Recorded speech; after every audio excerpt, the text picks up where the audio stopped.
Sorry, I've got to record.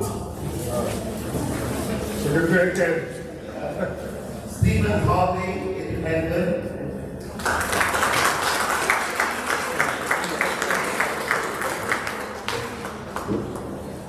Same son of Marietta Carlo?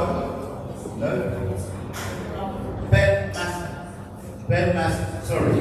Jonathan Eilidge standing in for Ben Maskell.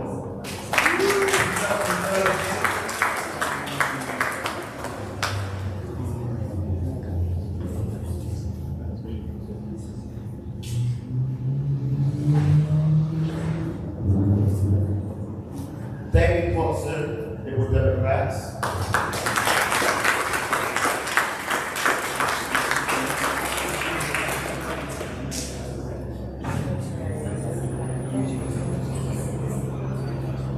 Linda Purcell from the Reform Party, no. And Claire Shepherd from the Green Party.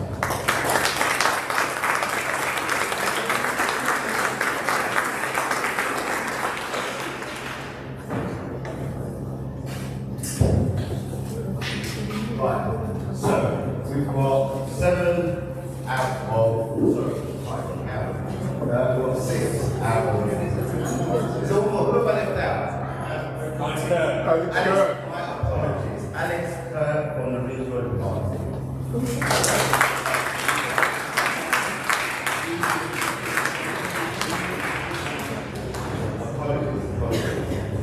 Right, good evening everyone. Thank you for coming. I think it's really important that we get to hear from all the candidates from the parties to hear why we work for each of them on the line. So I'm going to give every candidate 5 minutes to explain why we should vote as our future candidates.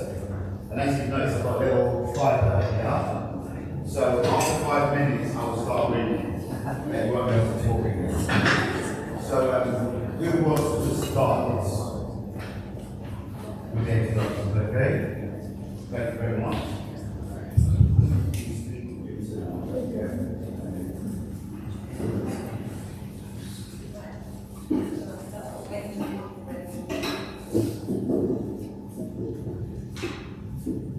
Hi everyone, thank you for inviting me. I'm here today to offer a rare thing in modern politics. It's my coming on. And after the last 14 years, we need a bit of faith. As a member of Parliament for Peckham, which stands for the best job title in the world today, I would proudly represent the community that I've lived in and loved for the last 25 years. I'm not so much of an optimist to believe that the Green Party will be forming the next government, but I do believe that the Green MPs elected will be key in pushing the government towards meaningful change that will make this a fairer country. I'd very much like you to give me the chance to be one of them. So who am I? I'm Claire Shepherd, I'm a mum. My husband and I both run small businesses out of Friday. I'm really best known as a community activist and organiser, and of course Green candidate. I studied politics at Sunderland University, and my conclusion was politics wasn't formed in my thing. My dad came over from Ireland as a navvy, my mum was a hospital leader and home help for the elderly. I grew up in council housing, I was super prominent, and she got me to do politics. It was posh lakes and posh families that went to posh schools. The last decade hasn't exactly displeased me, and that may show that my attitude has changed. Politics needs an awful lot more body working class when we care about the community. The world would be a better place. In the last 10 years, I've experienced a lot of things. I've faced cancer as a new mum with all the challenges that both things bring, whilst fighting our local council over a huge major works for and trying to navigate universal credit and trying to get back to work. Life leading through it. But when I was poorly going to St Thomas in shape and treatment, walking through the junior doctors striking, I looked across the tents and thought, if I get through this, I'll try and help others. That's what I tried to do. I've been president of the WI, run a community choir, done fundraising for guys at St Thomas's Cancer Centre, but my proudest achievement is founding and running Monday Docs in 2020, when I headed up a huge mutual investment right here in this region throughout the pandemic and beyond. We have community activities, green community centre, and set up the service and managed people who needed help with volunteers that wanted to help. We fundraised, we ran a delivery donation a few flats for people to get temporary accommodation, gave that free.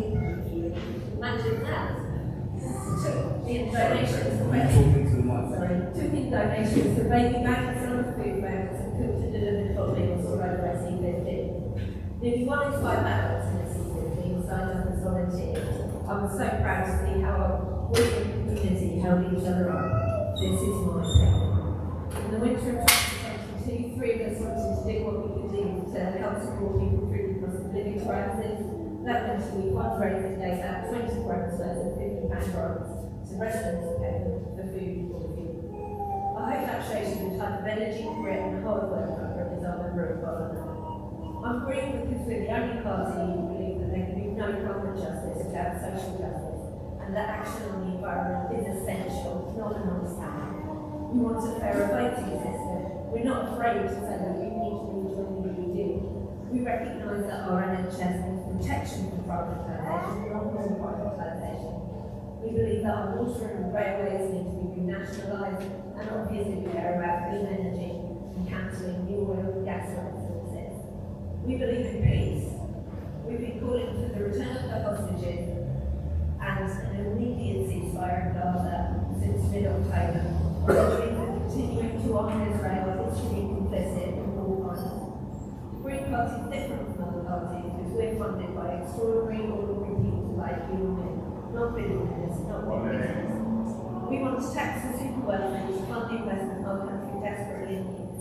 We all know the self-serving Tories are toast. We all know that Labour are forming the next government. The question is, do we want that government held to account by hate peddlers like Farage or people who care about our communities and planet? For the first time in 40 years, Peckham is getting an MP. You have a clear choice between his farmer's choice and someone like me who wants to further serve the community that I'm a different kind of politician. Green politics is different kind of politics. So please say yes for Shet, vote Green on July the 4th to see joyful optimism, real hope, real change. Hard work.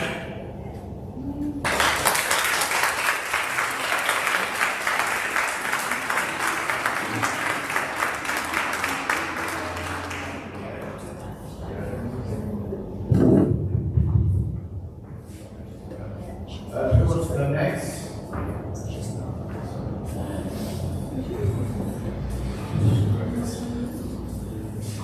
Friends, I'm Yasser Kambola and I am very proud to be the Labour and Cooperative candidate standing to be the next MP in Peckham.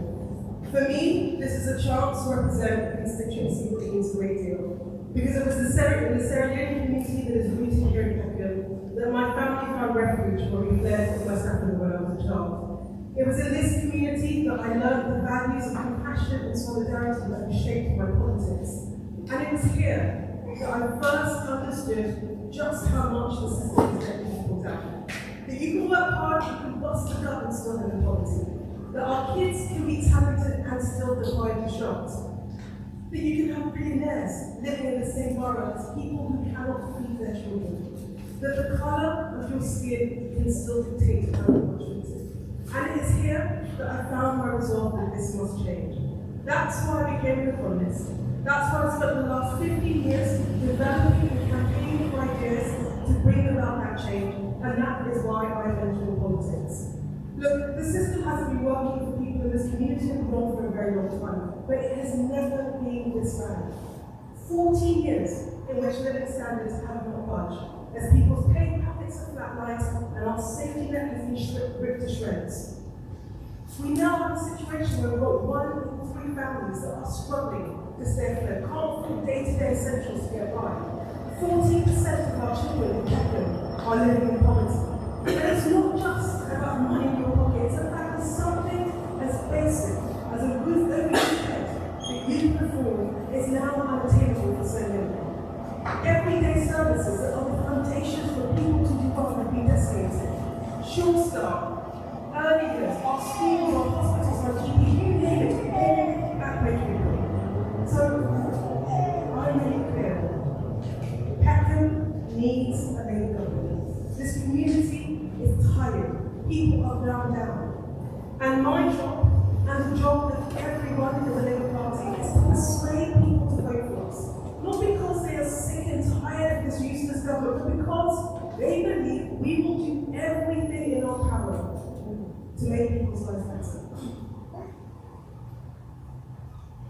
Look, I've had thousands upon thousands of conversations with people in this community. I've been to the schools, I've been to the church, I've been to the mosque, community centres, and I've heard loud and clear.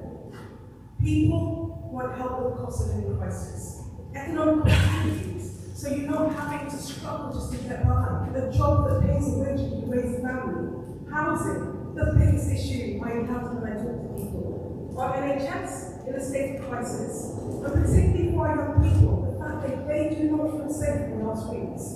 Now, turning all of this around will take a monumental effort.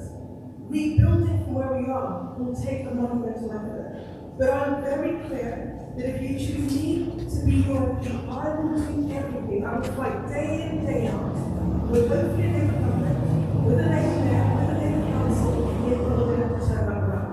And that's why I pledge to help end the cost of living crisis so that we can get down on bills, but also make work pay with a new deal for workers that will deliver a genuine living wage, and help for families with free school meals and free breakfast clubs. We've got to get the NHS back on its feet with more GP appointments, by recruiting the doctors and nurses that we need in order to get the service to work well. We need homes for people. And that is about more affordable homes, that's about building homes and giving people a Peckham first aid. But it's also about ensuring that the homes that we do have face a great upgrade.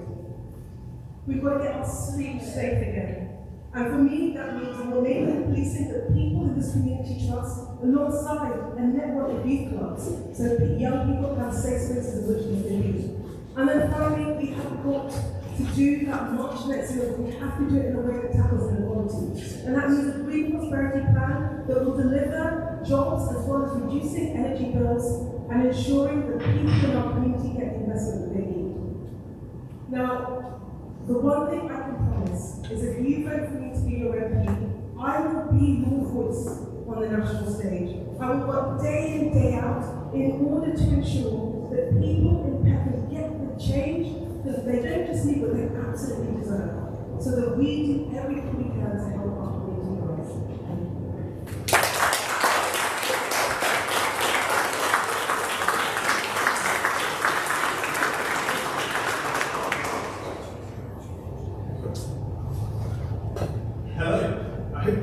Hear me well.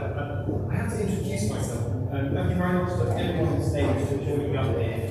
I hope you have a wonderful evening getting to grips with the politics of Peckham. But I am not Ben Mattingly. If you know who that is, you'll know that I am not him. He's unwell today. And I've stepped in. I'm running to be candidate for Bermondsey alongside the Conservative Party. It's probably appropriate that I've gone straight after Labour because I feel happy to stand here and defend the record over the last 14 years. And I know many of you in this room dislike that, won't feel the same way. There's so much that we have done. 1.5 million people out of poverty, 250,000 pensioners, 400,000 children alone. We've increased the amount of money in the pocket of those on the lowest wages dramatically, 35% increase in national living wage. I'll throw a few more punchbacks later. But the point is this. The point is that we, the Conservatives, we are here in London, we're fighting for what the people on the doorsteps, you guys, tell us matters so much, okay? That's cutting down on crime. That's cutting down on antisocial behaviour. That's delivering houses. Delivering houses in places like Peckham and Camberwell in a way that is sensitive to what's actually the wonderful architecture you have, the communities you have, the text of all the state in time. Ladies and gentlemen, we have a real opportunity here in this upcoming election here in Camberwell and Peckham. And I came in here, and the first thing that one of the wonderful people who organised the set is this is a one-party state. Ladies and gentlemen, that is a problem. That's a fundamental problem. If you are running a one-party state, that means that the people that you elect are not listening. And the risk is that if you vote Labour in this upcoming general election, that's what we get. More of the same. And here in Southwark, where I work, I'm a doctor by way of NHS doctor working in the wards wing. One of the things that I know matters so much is this area's issues, whether it be empty council houses that should be reappropriated and delivered to actually people like like patients, for example, rather than all the 17,000 that are on waiting lists, waiting around while Southern Council fails to deliver time after time. There is so much that we can do to make this place better. And the first thing that you need to do is actually to make the council, make the MP listen. And if you vote Labour, unfortunately, what that does is it means that they will not. So, what does Ben want to do? But understanding this step, well, he wants to improve the lives of families. We're going to do 30 hours of free family childcare between 9 months and 5 years, right from the start of life. That's what we're going to deliver by the end of next year as well. But we've got so much more on our programme. We've got wonderful small business owners standing up here today. I'm sure many of you in the audience will be cutting national insurance for people to ensure that self-employed people, small business owners, the wonderful ones along in Peckham and Camberwell are able to get more out of their hard work. And that is it, ladies and gentlemen. The Conservatives are fundamentally about this. It's about ensuring that when you work, you get a reward for that wonderful work. And we want to create a vibrant, dynamic economy in this country. We're already going through ways of doing that. Remember, we're growing faster than Europe, we're growing faster than Germany, Italy, right now we're growing faster even than the United States in the first 100 years. And that's because the Conservative government is serious about generating growth. Instead, funds our wonderful public services, like my own public services. That's how we deliver the public services that matter to all of you. So, it's only 5 minutes. Don't worry, we're almost through it. The Conservatives are almost got talking. Ladies and gentlemen, what's really, really important is to sit here and listen to everybody on this stage. Consider the damage that one party state does to your life. They don't have any incentive to listen. That means all of the parties, including, dare I say it, ladies and gentlemen, the Conservatives. Thank you very much for listening. It's a great pleasure to be here, and I hope that you have a wonderful evening or two as we dissect these really important things that are going to make all the difference in your lives. Thank you very much.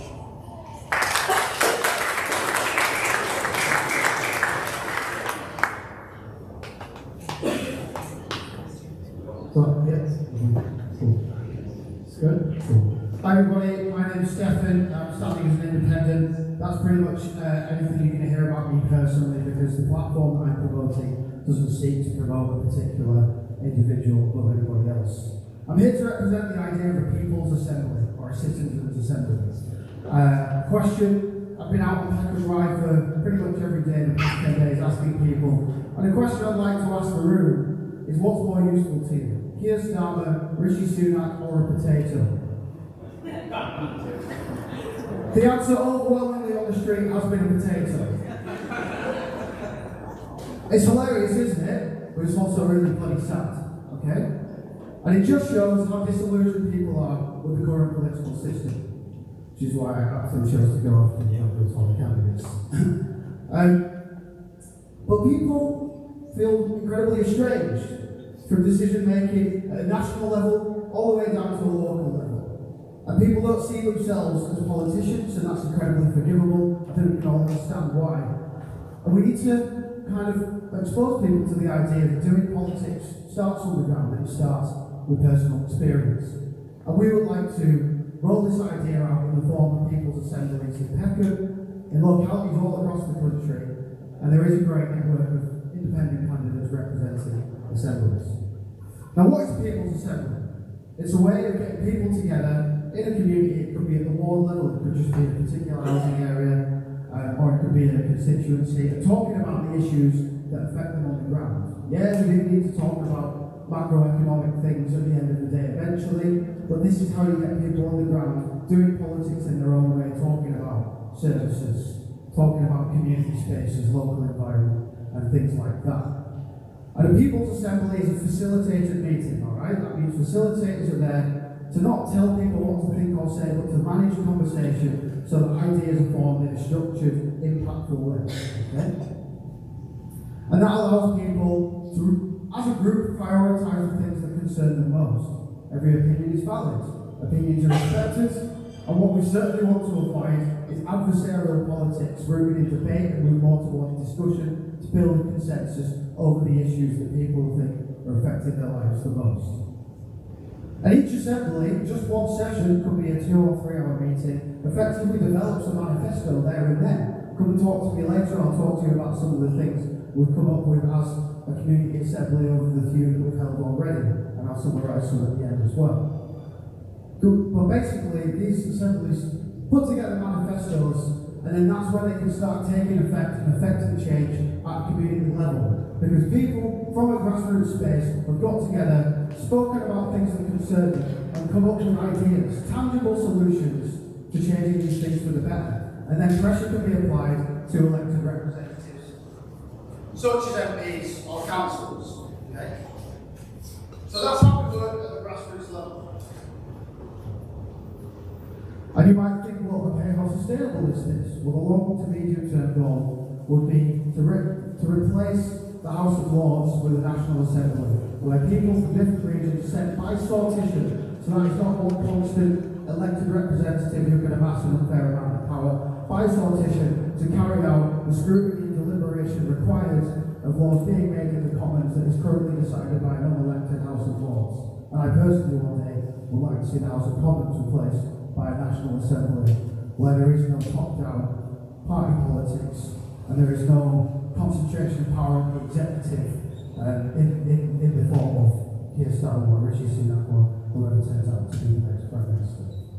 People might also think, well, how else can this be implemented? Well, we'll provide citizens with expertise and they can deal with facts objectively themselves and use their hearts and minds all at once in a structured meeting. And we already have a civil service that, for all the wrong reasons, does pretty much anything a government tells it to do at the moment. So why not replace that government with voices from grassroots communities all across the country based on consensus? Current community manifesto demands that we've drawn up in the assemblies we're putting together at the moment are more community spaces and services, improving street safety, but also the lives of vulnerable people on the streets with addiction issues, housing issues, mental health issues, and an idea of an environmental task force to implement education and implementation. So please do consider voting for me, Stephen Harvey, but this goes way beyond the election, and this is something we want to build upon to pressure the elected representatives, and please come and talk to me about people's assemblies. Let's assemble Peckham. Thank you.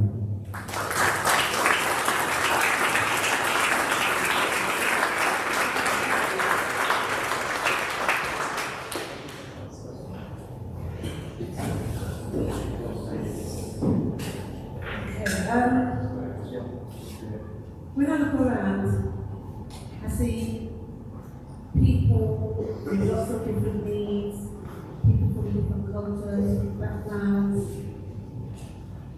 and I see a lot of people decide to vote, who they're going to vote for, why should they vote. So I'm here to stand as an independent candidate to convince you that I am going to be that person you need to vote.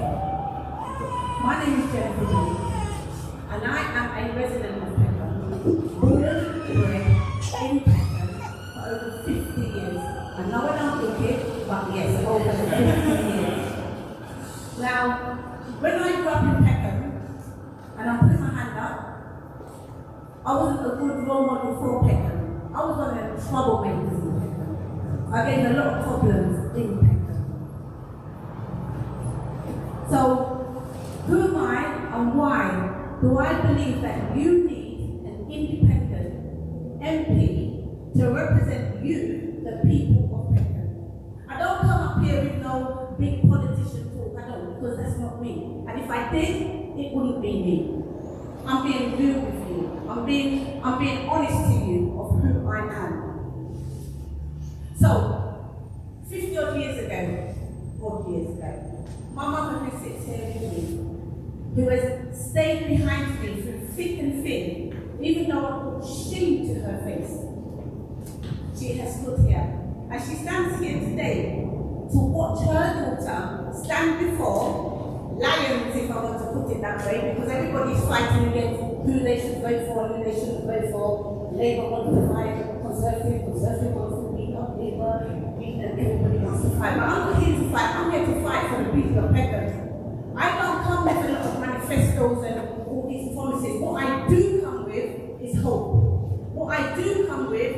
the way that we people in Peckham know our needs. So yes, there are lots of issues that we face within Peckham, and I stand here knowing that I have faced the majority of needs that you are facing today. Labour is well aware of who I am. For over 20 years, I have fought for knife and gun crime. I have fought for young girls who are in sexual exploitation. I have fought for communities that are not safe.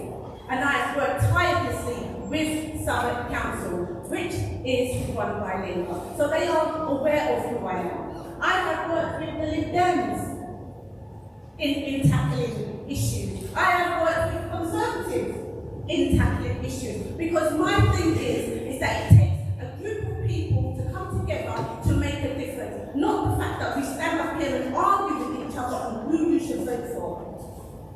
So my plan is not to have a fight with the other parties on who you should vote for and what's happening. I come as a people's person. I come to represent you, the people of Peckham. Being an independent party or an individual person to stand for an MP, it takes me away from all the party politics that is going on in the House of Commons. It allows me to stand here and fight your battles for you. Who's my party?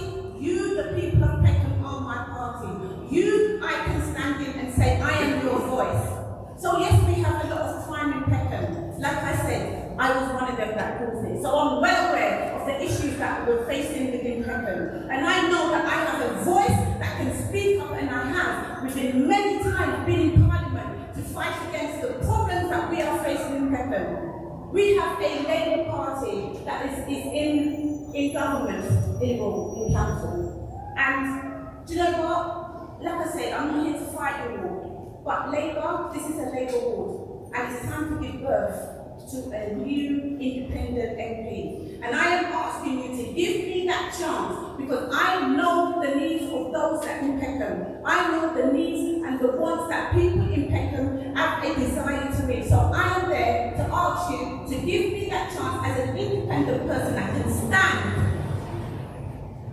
believing that I can make a difference, and without having to stand and having to fight party politics. But individual needs is what I'm about. Vote Jennifer Blake for change.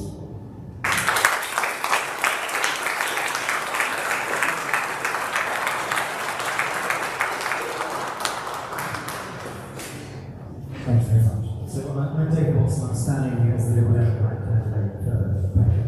First, thanks to Peckham for organising this evening. Thanks to all of you for coming. It's a privilege to stand here with people who are full of celebration for the people of Peckham. So it's really great to be here tonight.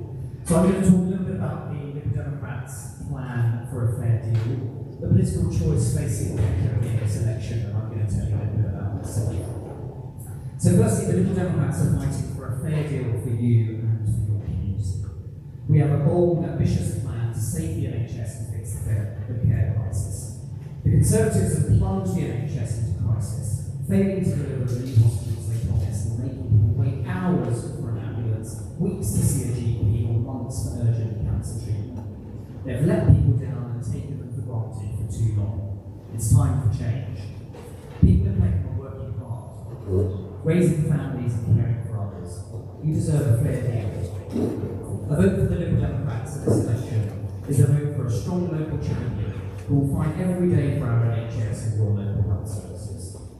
The Liberal Democrats will make sure you can see a doctor or a dentist when you need to. We will value care and support carers. We will finally fix the social care crisis to save the NHS and make sure everyone can get the care they need when and where they need it. This election is our chance to deliver the change our country desperately needs and the fair deal that Peckham deserves. So what are the choices facing Peckham on the 4th of July? Well, the Tories are in disgrace, obviously. They've wrecked their way to the general election. All governments run out of steam eventually, but this one's really taking dysfunction and cronyism to a whole new level. But Labour are mediocre and uninspiring. They're Tory-light, and their leader has spent most of the election campaign trying to say as little as possible so far. In Peckham, like across much of Southwark, the truth is that Labour are taking voters for granted. Labour on Southwark Council has just been ranked one of the worst performing in the UK by the Office of Local Government. Labour have an appalling local record of building affordable housing. They've failed to prioritise community safety and neighbourhood policing, despite them having the power in both of these areas to make a difference. Peckham voters deserve better. They deserve Liberal Democrat representation in Parliament. So finally, why me? What are my credentials? Well, Peckham's my home. I live next to Burgess Park, the old Kent Road Tesco's my local superstore. I go to the movies at the Peckhamplex. Burgess Park pretty much kept me sane during the pandemic. It's a hub for leisure, exercise, play, and well-being. It's where I go to recharge after a challenging day at work. It's where my husband goes running. This is a diverse, vibrant, and fascinating part of London. I'm hugely proud to call home. So I'm deeply invested in the world of Peckham. In my day job, I lead the communications team of the International Affairs charity. I used to be a civil servant, so I know well how government works. I have extensive experience building and leading teams, policy development, and communicating with impact. I'm already working hard for Southwark residents as a local councillor. I've secured housing for vulnerable people, championed local communities against big business developers, and secured funding for local parks and neighbourhood projects. If elected as your MP, I will campaign for more GPs and faster access to GP appointments, including the right for those in urgent need to see a doctor within 24 hours. I will fight for more affordable homes and stand up for residents and communities against big developers. I will make the Wharf Road the artery behind the Elephant Castle and Burgess Park that our neighbourhood deserves. I will be a liberal, internationalist, proud voice for the people of Peckham. I believe I have the skills, the energy, and the integrity to represent you in Parliament. Peckham voters deserve real change. We deserve a fair deal, and that's what the Liberal Democrats offer. So thanks for listening, and I look forward to your questions.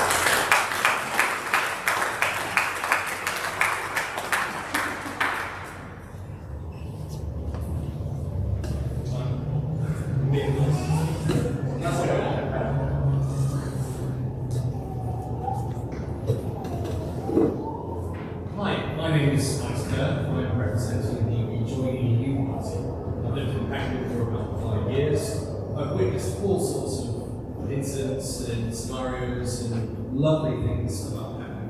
I moved here from Italy just after Brexit, and I've fallen in love with the place. It's got a beautiful community, it's multicultural, it's got lots of good stuff going on, but it's got some deep problems that do need addressing. I'm having to talk mainly on behalf of the Join EU party. I will be having my own views, and I'll bring that up a little bit later on. The main concern I have is a lot of parties have all talked about their issues, they've talked about what their policies are going to be, but none of them are talking about Brexit. The Labour Party, it's amazing we're here, and there's a sign from the Mayor of London. He's taken on board some of our policies. He thinks Brexit doesn't work. He's even done and commissioned a policy commission into the cost of Brexit. It's costing each of us in London £3,400 a year. And that's not me saying it, that's the Labour Party saying it.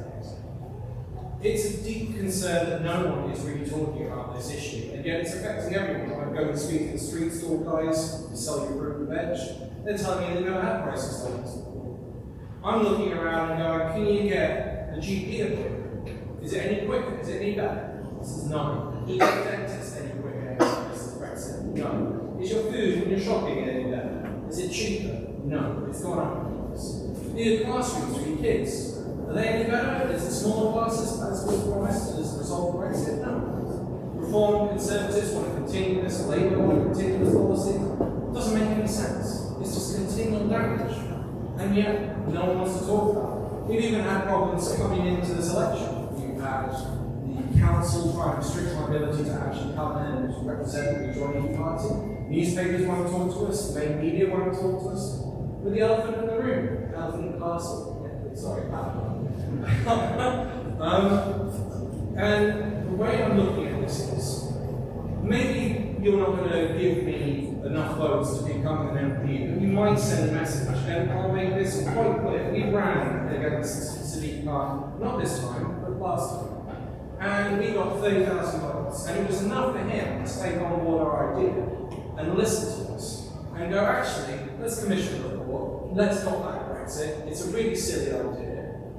And we then didn't stand against him in the last mayoral election because he took on board our ideas. Give me enough of your votes, and maybe people start listening and start making some deep changes that need to happen. I feel, and the analogy came from an episode of The Simpsons that we've been promised gold at the end of this mine, and we've been told we all need to dig down and get that gold. We got far enough, and then we were told that gold doesn't exist. Instead of getting out of that hole, we've been told keep on digging because there might be something else quite good down there. And that's how I feel about Brexit. You're just going to get more of the same if you vote for Reform, Labour, or the Conservatives. And I'm not even going to go into detail about 78 to 100 scandals that the Conservatives have committed over the last 14 years. As a historian, I'll give you a bit of background as to who I am. I'm a teacher, I teach history, politics, sports science, biology. I'm a YouTuber, I'm a journalist, I've worked in football, I've worked in basketball. I do know the community and that can be pretty down low, considering we've been here for 5 years. In my life, I've never witnessed such carnage caused by one party or by one policy. I can't think of anything in British history, that's caused that level of damage. And yet, they want us to continue digging after they told us there's no gold, down into the depths of poverty. Thank you very much. One vote with joy.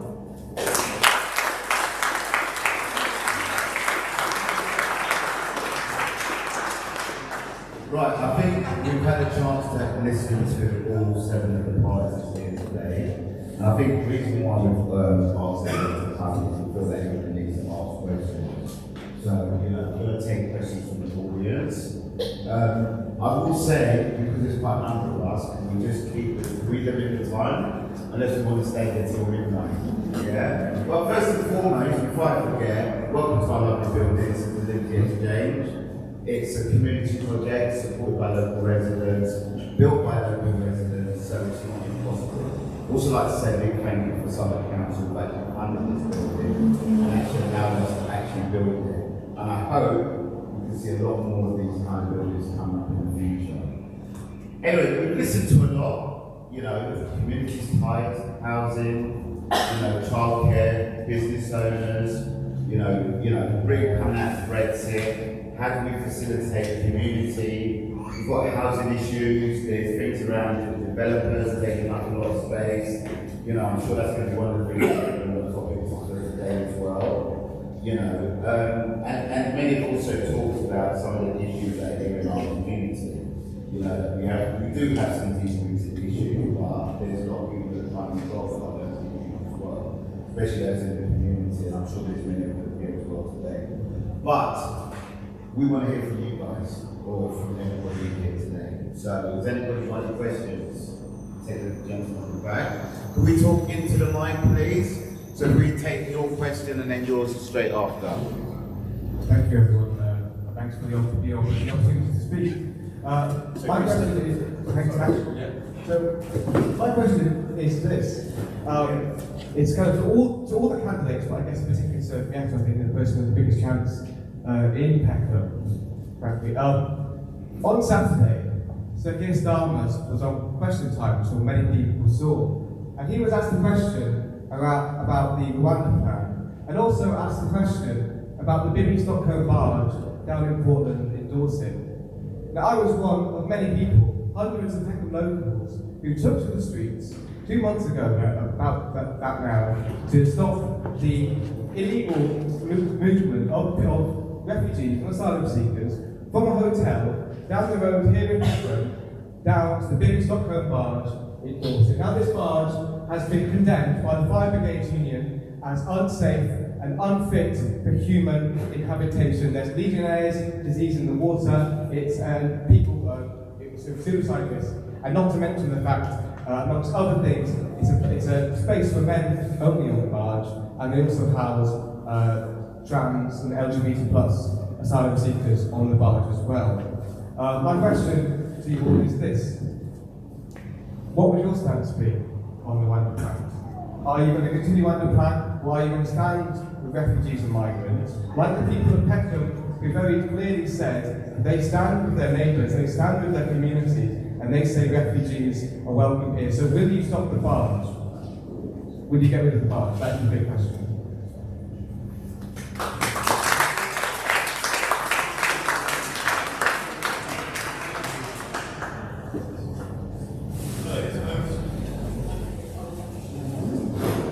Hello, thank you very much for the question. And I just thought, because the sort of question, I probably should speak first and just address it very directly. So there is a reality here, which is that the levels of migration in this country are very, very high. Migration is really good, by the way, I want to say that, because I work in an institution which in large part depends on it, and it's very successful. I work with people from all over the world, and actually part of the reason that we come here is partly because Brexit has facilitated my institution in some ways.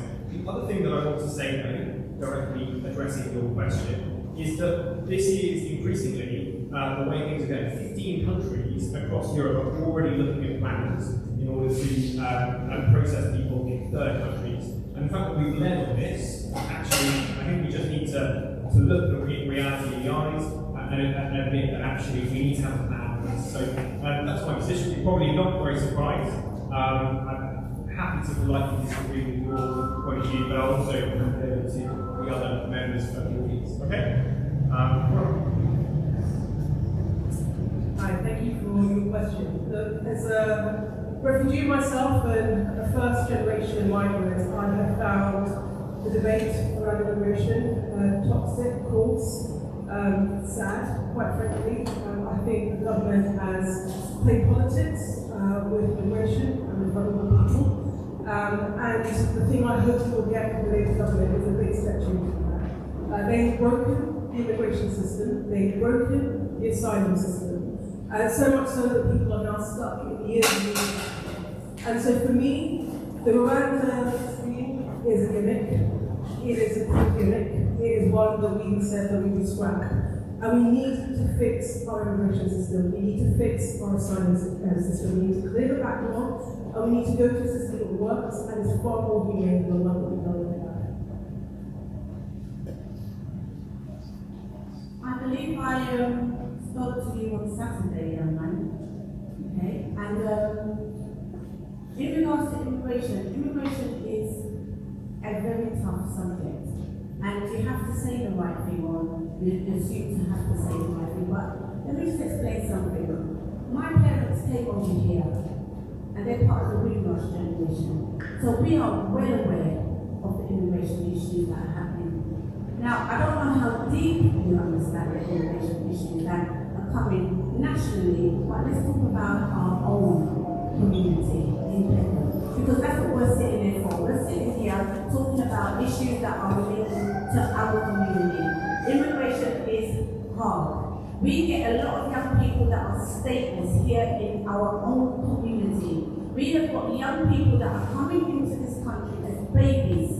And when they reach the age of 16, ready to go to college, they cannot get any form of education again because their parents were able to afford to pay for them to get their indefinite leave to remain. Now these young people are left on the street to defend themselves. Now immigration is a huge thing. We have got immigration, we have got migrants that are in this country that make up the NHS. If every migrant was to walk out of the NHS is broken. So we have to respect people that come over into our country and understand that they also have a need. So immigration is very tough for me to speak about because I am coming from that generation where our people, young people, as you mentioned, old people, they have been discriminated against because of their culture, because of where they're coming from. Sexual exploitation, young girls are having to sell their bodies in order to make ends meet because immigration will not allow them to remain in this country because they've got no leave to remain and it's no fault of their own. So yes, voting for an independent person that can actually know and understand the needs of the people and is not afraid to speak up about the issues that is facing immigrants in this borough in Peckham. Thanks. So, the little young person absolutely scrapped the Rwanda scheme. The Conservatives have already wasted over £290 million. It's a pernicious policy and it's not the kind of thing that is I think I was very proud to be part of the Democrat and Labour Party was really pass a motion that some parties are basically sanctuary refugees. That's something we're awfully proud of as Peckham residents. We also, as a party, focus on trying to secure safe and legal routes for refugees to gain asylum, so they don't have to go through the years traumatic process of trying to cross the channel to get to the shores and some form of safety and life.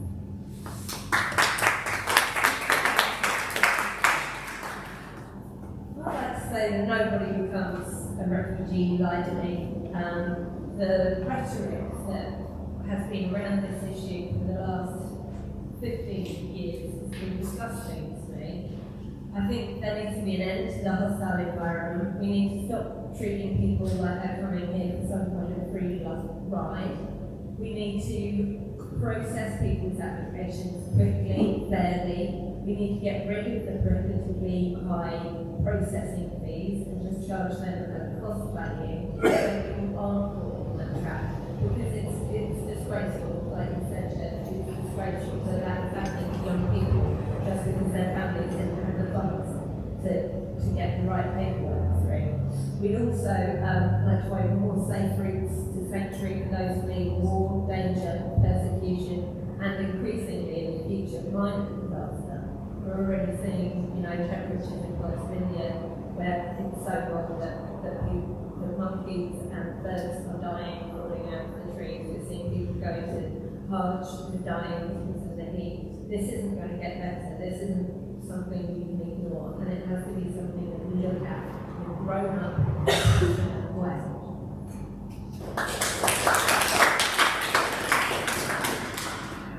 Yeah, interesting question. I'm trying to minimise my own personal views on things to advocate for the idea of assembly, but I just do want to point out that it feels like everyone's addressed the Rwanda scheme, which is still only a potentiality and not spoken about the actual bigger part, which you mentioned in the question. So I'd like to condemn the sheer inhumanity of that as it is, which is representative of the current system as it is. I think, given the examples in your question, something which People's Assembly could facilitate, the brilliant community action that took place outside of West Western the other week is that, I'm a bit of a politics geek myself, and I'm advocating for this thing kind of like replacing due process by actual legislation being made at the grassroots level, but that it absolutely does not cancel out the possibility of more immediate direct action if an assembly agrees on that together. So things like that should and could continue to happen in terms of community activism.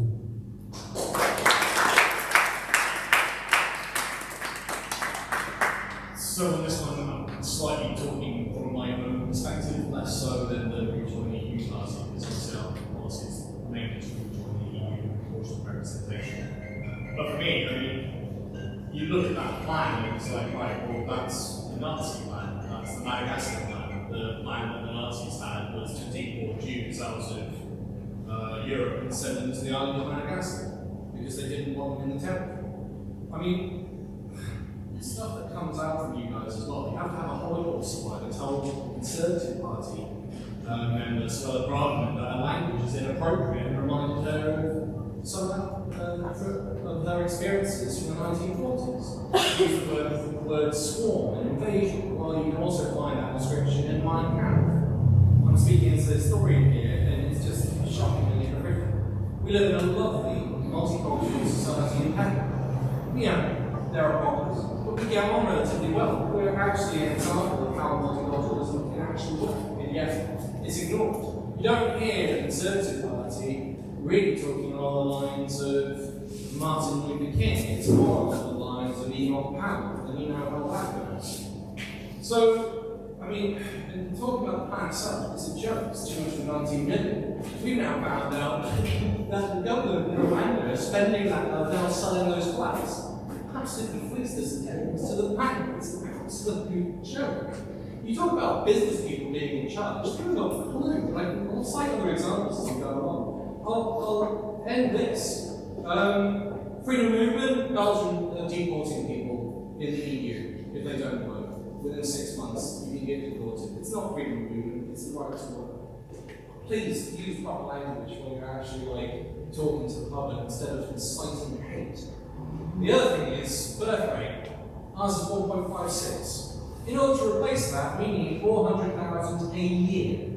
400,000 a year. 600,000 people left last year. That's the size of Glasgow. They left the UK. Gone. Year before that, 500,000. That's still the similar size of Glasgow. So for 2 years in a row, we've lost Glasgow. We cannot deal with that. And we can ask people to have more kids. It doesn't solve the problem. And the problem is immediate right now. So I'm just appalled and shocked at this. I hope that answers your question about barge and we scrap it, random like scrap it. It's just total nonsense. Anyway, next question.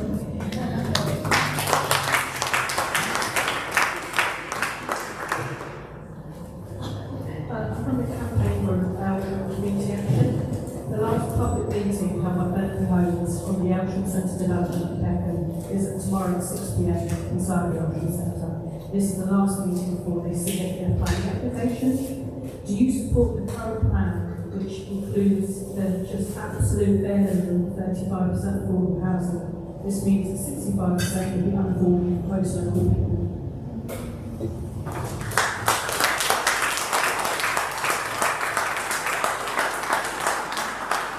Thank you for your question. I will be there tomorrow at that meeting, trying to support your action group wherever possible. And one of the first points that came from our first community manifesto from the first assembly we held was no more new affordable housing.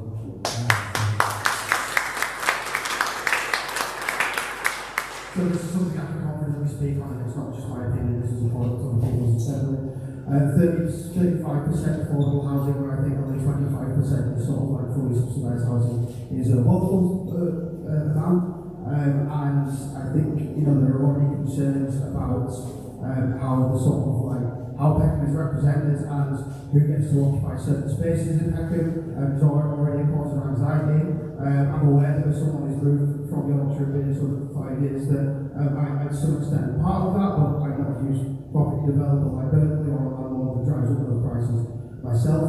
And I suppose what I'm saying is that that development is only going to carry on changing the face of Peckham in a very exclusive, marginalising way. And for that reason, the people I held assemblies with certainly been against the prospect of that, let alone the sort of aesthetic and environmental concerns that come with it, whether it could completely be social housing or not.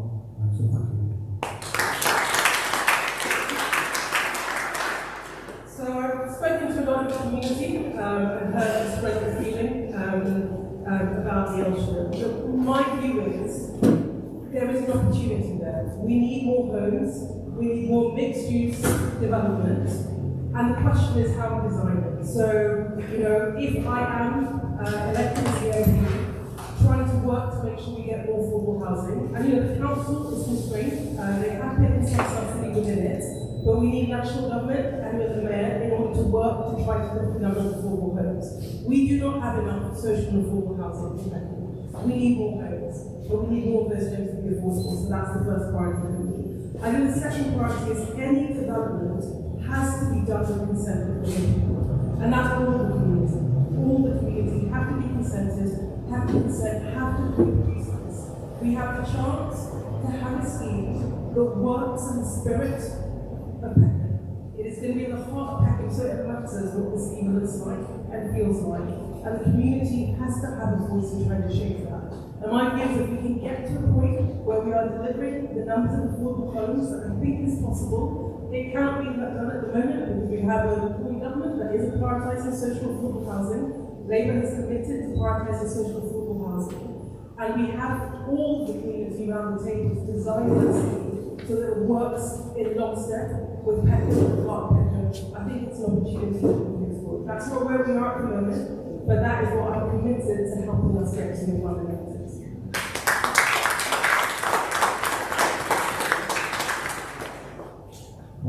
I mean, I think the reality is that the Labour Council is just woefully underpowered when it comes to negotiating with big developers and so on.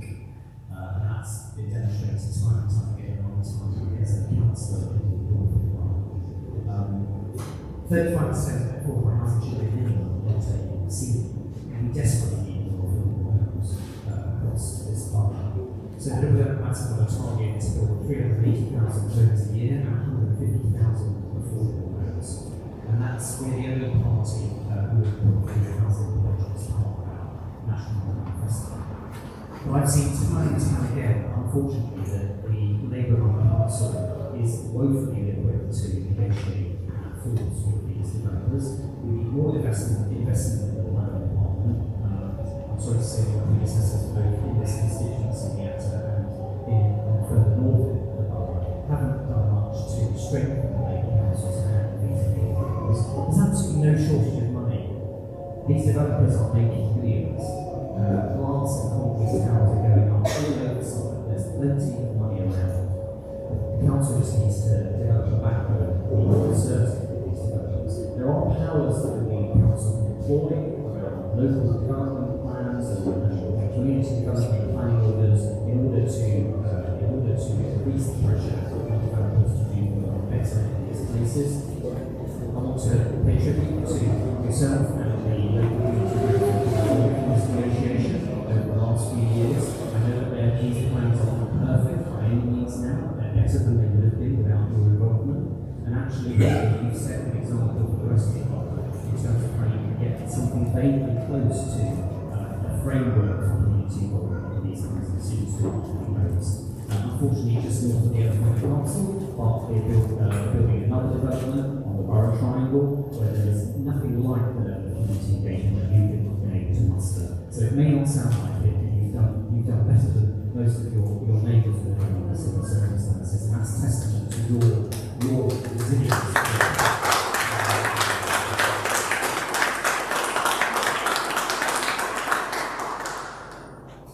Well, yeah, Peckham's a bit special, isn't it? We're like the and we stand up and fight for what we believe in. Labour say that they're committed to affordable homes, but what I've experienced in the time that I've lived here is time and time again, when developers come in, they don't meet the target, they pay their fines, and that's fine. But that can't continue to be the case. Developers make billions off of these developments. And they don't care about the local community. They're not thinking about the infrastructure that you need when you don't have much housing in, and that has to be an essential part of it. People must have access to green spaces, they must have access to community hubs, GPs, more travel, more buses. Moving that many people into an area, you've got to really invest in the infrastructure. So I completely support community action. I will stand on the front line with you when they start bringing figures in the community. And I think it's really important that we get the right kinds of homes that we need.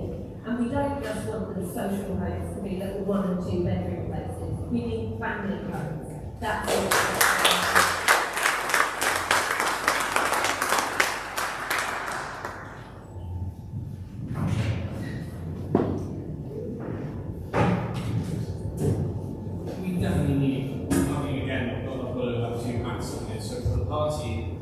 we look at it in terms of labour is looking lost. So we're going to construction companies around the UK will find that basically to build the same construction project they had before Brexit, now instead of, let's say, a 2-year project, it's a 5-year project, because you can't get the labourers. They're gone. And as I keep pointing out, we're losing 1.2 million a year. Either they're leaving the country, we're not having enough kids, and people are unfortunately dying, so there's not a replacement cost.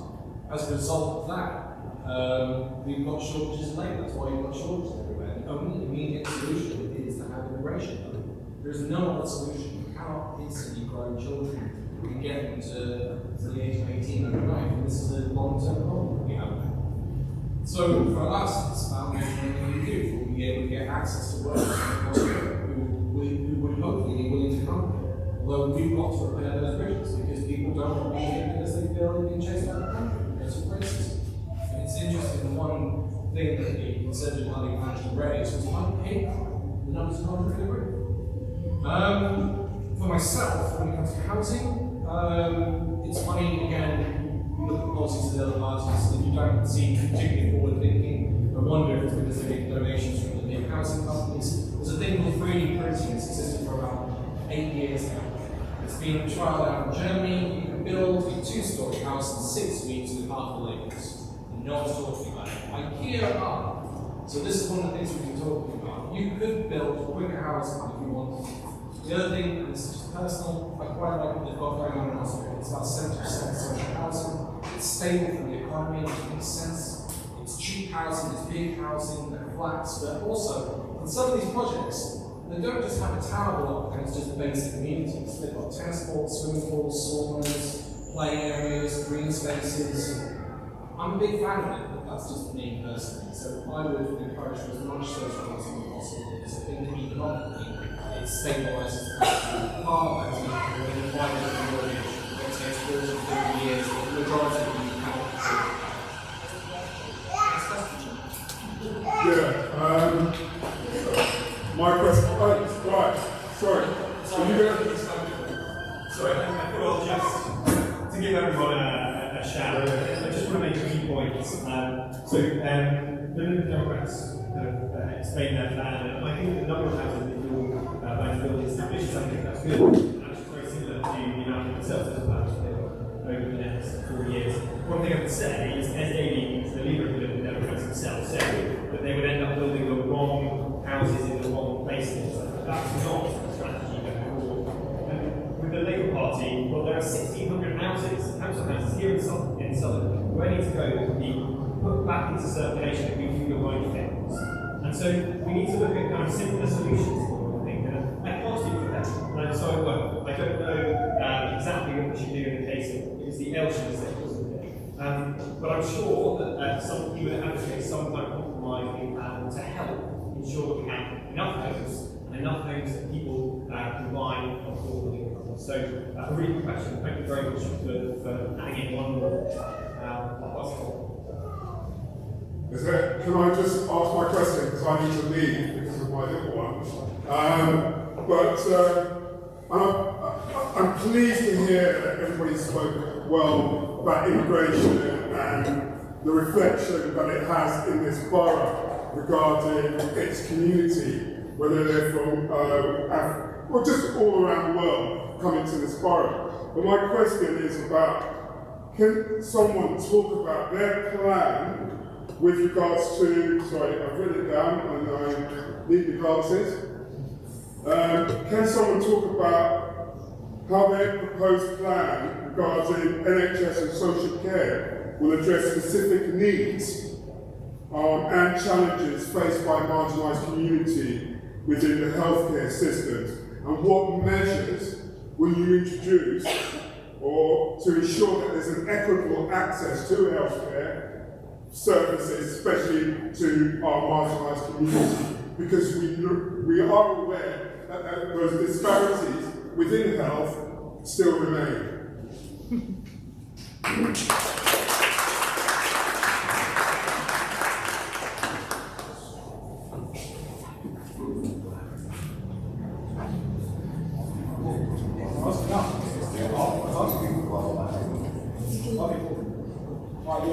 Hi, I'm Stephen. I run the organization myself.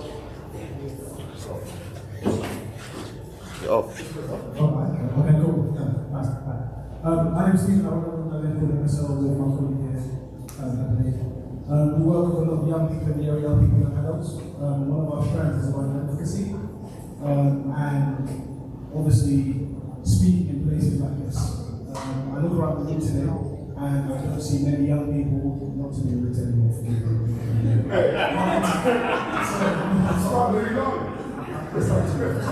But I know what I'm trying to say. I'm talking about the young people who I believe should be in the room. I'm talking 16 to 35-year-olds having this discussion with you guys, speaking with you guys. I feel there's a big disconnect with young people. I'm only here because I've done the research. I know that they're going to see the value down. I've reached out to at least 50% of the panel to actually invite you in to speak to young people, young adults in the area. Didn't get responses from half the team. I'm not going to say anything else on that, but that kind of shows you where we are with you guys on the panel and young people in the area. So my question to you is, what are you doing to secure young people's votes? Number one. And number two, do you even care about our votes? Because that should be a determining factor to you whatever constituency you're not.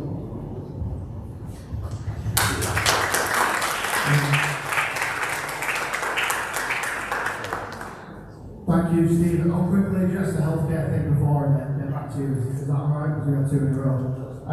So what I would say was, in terms of as an assembly grows, it will become more and more representative of people from all cultures and ethnicities in Peckham. And I think what would come out of conversations around healthcare specifically is people from whatever community would say, this has impacted my family or my people in a certain way, and it would at least allow that voice to be heard within the wider group, and then that could be fed back into a wider consensus over what kind of demands should be made over healthcare. So the beauty of assemblies is that could be very community specific based on the cultural makeup of the community, if that makes sense. So thank you for that. Thank you, Stephen. Please talk to me afterwards. This is a bit about me actually. I help facilitate workshops with young boys in schools across Greater London, addressing harmful masculine norms. I don't like to obsess over the word toxic masculinity too much, because that's just part of discussing a wider thing about what it means to be a man and caring after yourself and other people and stuff. So I very much work in schools. I've done a lot of stuff in Lewisham recently, not particularly in Southern, but it's just where the company takes me. But you know, we talk about gender, and it is a political thing. And I do a lot of work personally on the ground with boys in the most subtle ways possible, so that we can engage with them and to allow them to voice opinions on things like gender relations. But then economics comes into it a lot, because that's got so much to do with the pressure of what it means to be a man in society and things like that. More to your point about electoral politics and stuff like this right now, we've been at the top of our lane the past few weeks with a big cardboard board with our pictures of Rishi, Kira and Potato, and kids have been putting bear stickers on, and they've been coming up to it, engaging it. Shout out to the one girl that actually ripped off Rishi's face. That was a bit annoying, from in terms of like, we had to put it back up and everything to carry on doing a bit on the street. But it's interesting that like school kids were walking home like 3 to 4 and doing something like that, and it shows that it's not, and that anger is valid. And certainly in community assemblies we are not going to discriminate by age, because those lived experiences are as valid as anyone else's of another age. At our first assembly, a family brought along their 12-year-old son, and he contributed as well as he could, as well as anyone else. And it was really beautiful to see. So talk to me afterwards, and if you can help me get kids to assemblies, then that is an incredibly valuable thing. Thank you.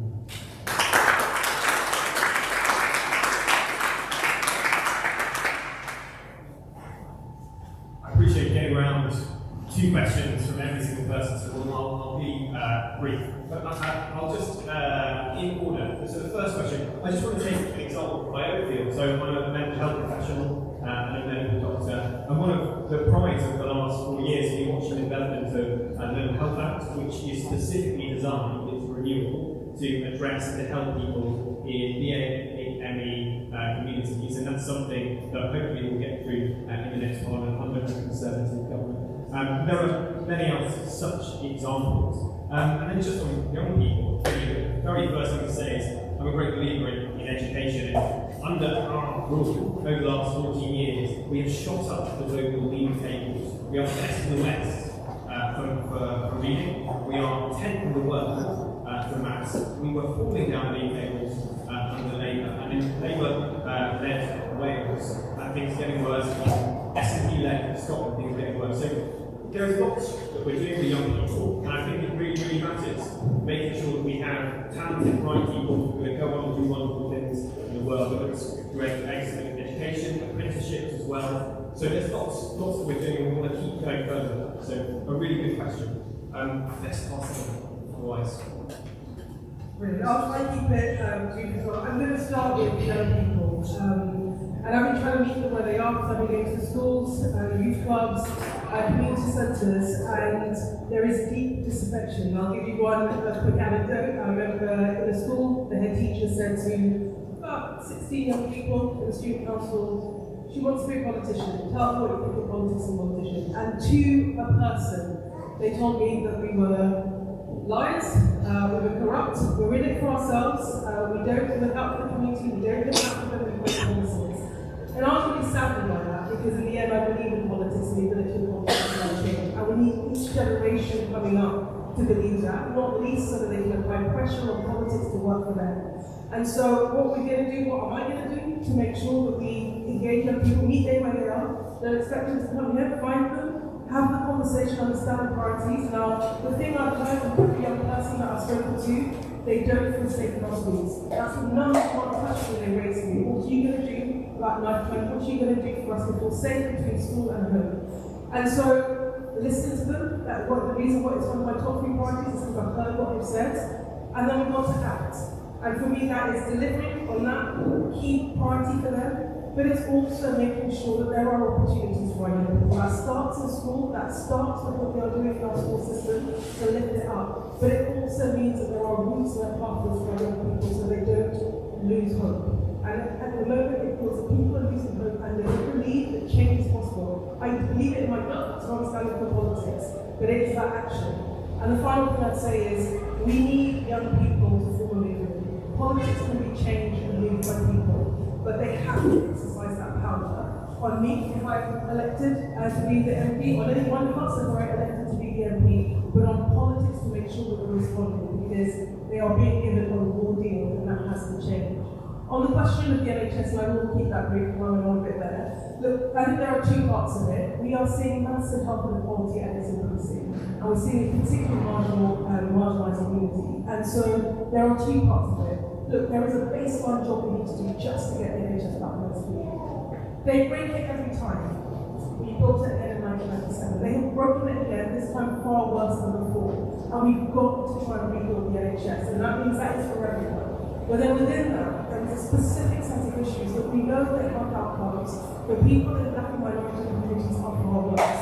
And so we are committed to looking at that. We've set up an inequality pathways in education. We've already got West Streeting to come behind. I've been approached by APPG that wants me to chair it particularly at Health and Quality if I'm elected. So this is an issue I take seriously because it matters for this community.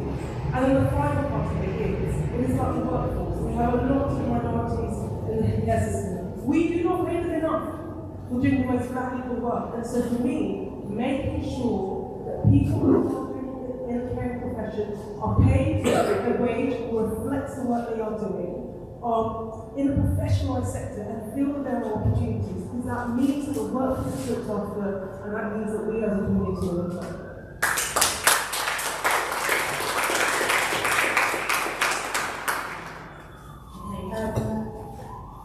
If I start with young people are individuals that I work with day in, day out, night and day.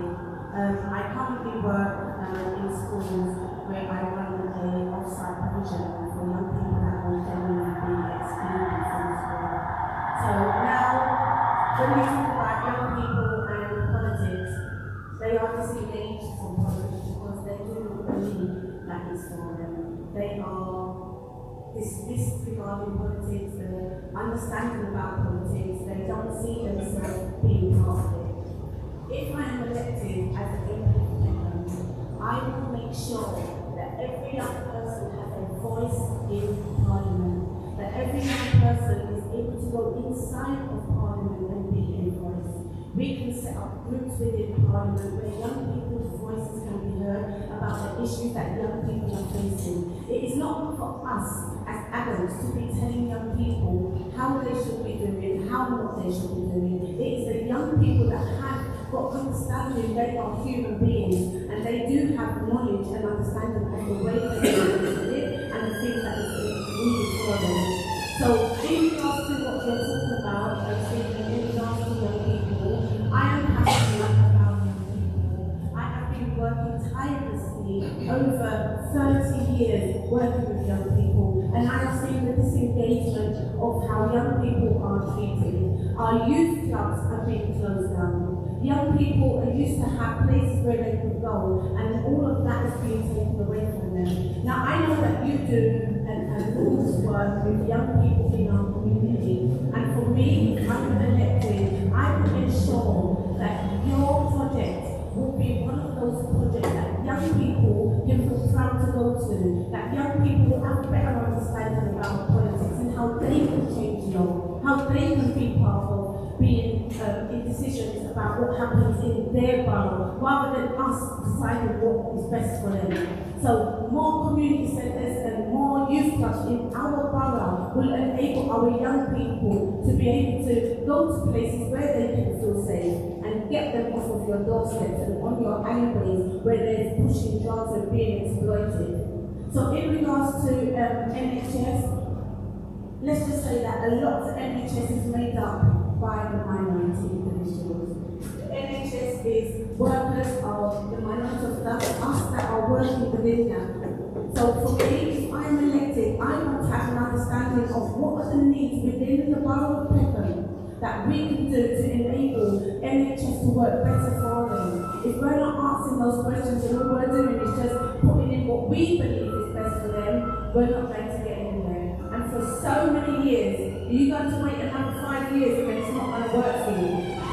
We need to have a change.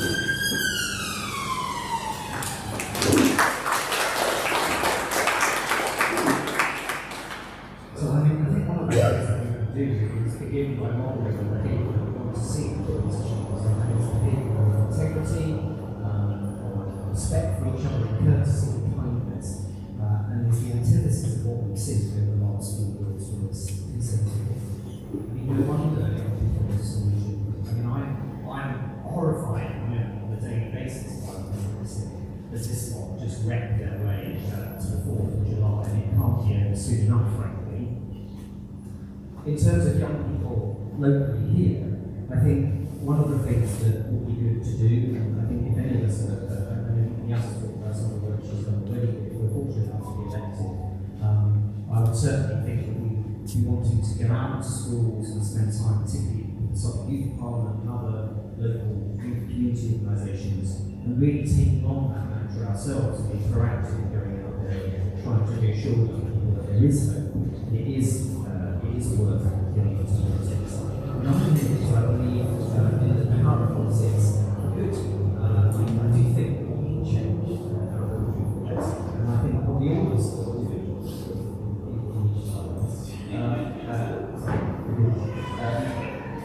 It's not what we're all saying. So I think we all do that. We all want that to happen. So I think that's really important to young people. Liberal Democrats have extended the vote to 16 and 17-year-olds, so something very practically we would do to enable young people to have a say in their future. And we would also put mental health professionals to every school, so that's something we think we really important to empower. And on the NHS, I mean, part of it is about tackling the problems that we're all experiencing about accessing GP appointments. So the Democrats will recruit 8,000 more GPs, and as I said before, we can ensure everyone has access to a doctor within a week, if there's an urgent issue within 24 hours. But on marginalised communities, I think part of the answer is about where you make decisions now, how you prioritise and make strategy for local health partnerships. And the Tories have obviously wrecked the NHS and I'm hopeful that the Labour government will start to rebuild the NHS, but I'm fearful of the instinct of the command and control policy setting. So one of the things that the Democrats believe is decentralised decision making, so involving communities in the decisions that affect their lives. When we were running the council, we had a series of community councils to decide how budgets would be spent locally, and that's something that we would advocate pushing forward for local health partnerships and so on.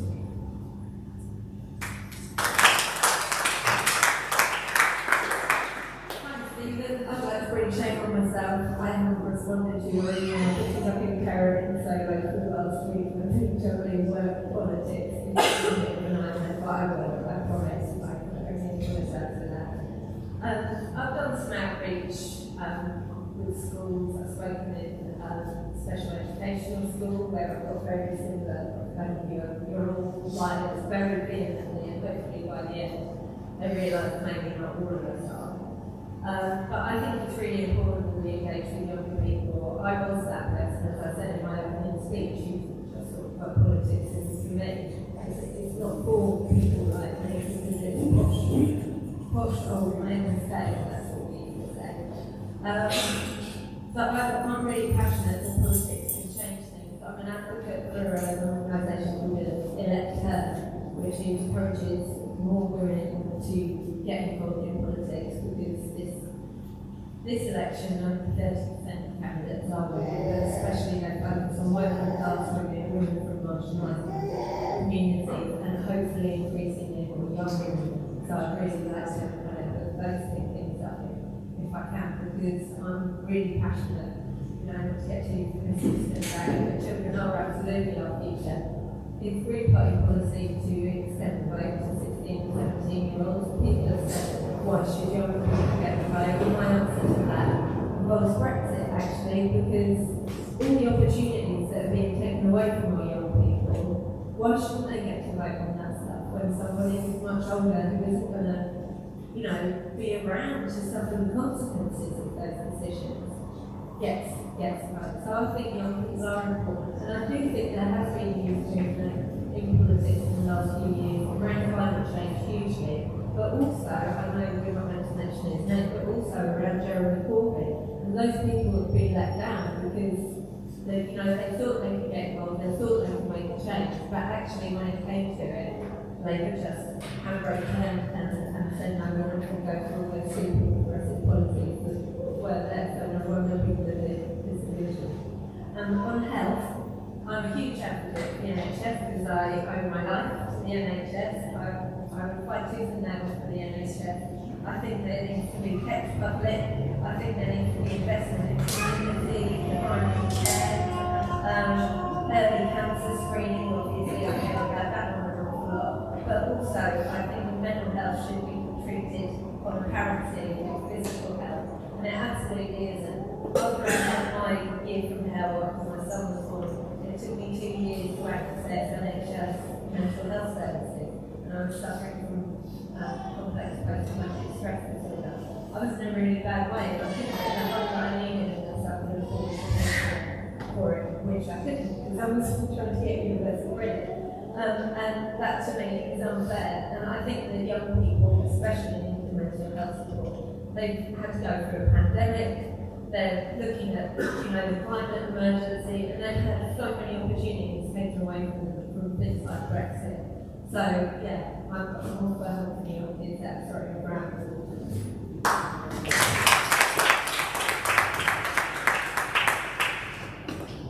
You've taken away my point. Sorry, I agree. You agree? Yeah. Yes, I agree. So we joined that youth movement. I haven't seen the email. I'm happy about that. So from every join the youth person, we're keen to join. We feel like opportunities have been taken away from youth as a result of Brexit. We feel like financial opportunities have been taken away, travel opportunities have been taken away. The ability to engage around the whole of Europe, different people has been taken away. It's been severely damaging. From my own personal point of view, I've worked in teaching for over a decade. I've worked as a football coach and a basketball coach for over a decade. I've worked in acne. I can see how important the sports are to kids. And I feel like that's been important. I've been working with a community group which I set up a charity called the Parks in Peckham recently, where we're getting the kids to come down and socialise and to break down a lot of barriers between both them and adults but each other as well. So when I worked in when I first started education was in acne. And boy, we have problems with postcodes. We couldn't take our teammates to certain areas because the kids would ask us and go, oh, I can't go there. And we're like, why? And they're like, well, I've got.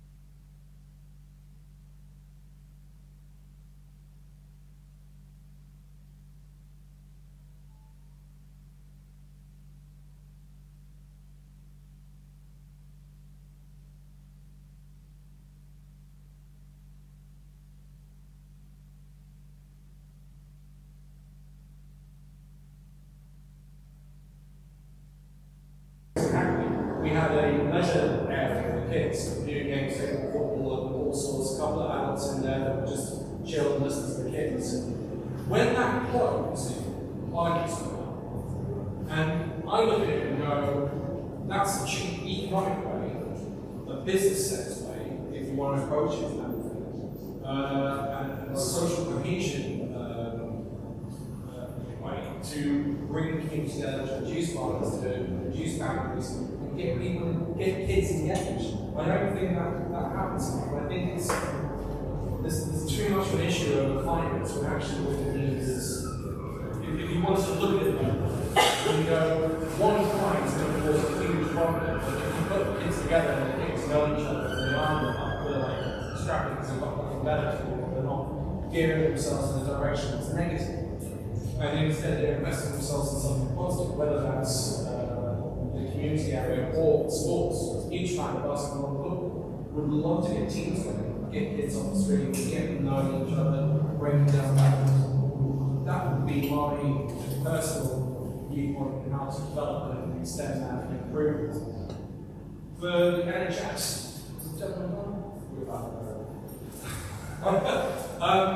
we joined that Brexit, it's damaged it in on such a deep level. So from day one that Brexit was announced, a year after that we had a 90% reduction in the number of people who know Europe. Greece, Italy, and Spain have excess medical staff.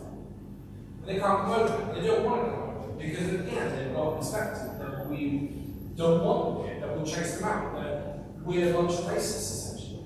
That's the perspective. I've had so many friends, Spanish, Italian, leave because they don't feel they're wanted, because they get yelled at, because they don't speak with an English accent. It's horrific. Absolutely horrific. So we're joining policies to give those staff there because they're in excess. My own personal experience. I travelled around Europe in December. I went to Italy, Spain, Germany, and France.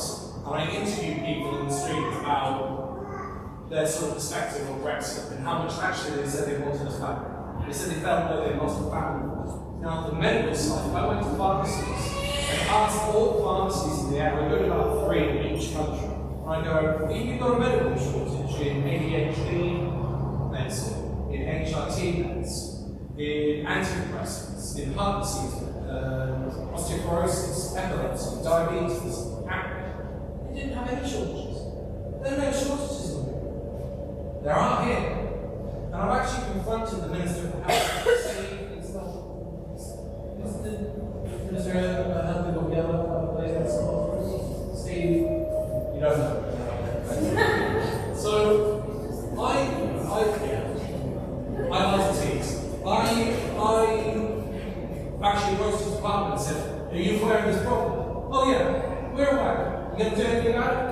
I think you can do. We need 2 labs. We've got 2 at the moment. We need 4. We need 2 more labs to be built in the UK. That means they need to start. They're medical staff. We don't have them because again, Brexit. Because again, we've got to find population. Again, because we've got 600,000 people a year again. Brexit has caused so much damage that rejoining, voting for rejoining, starts to change that. Thank you.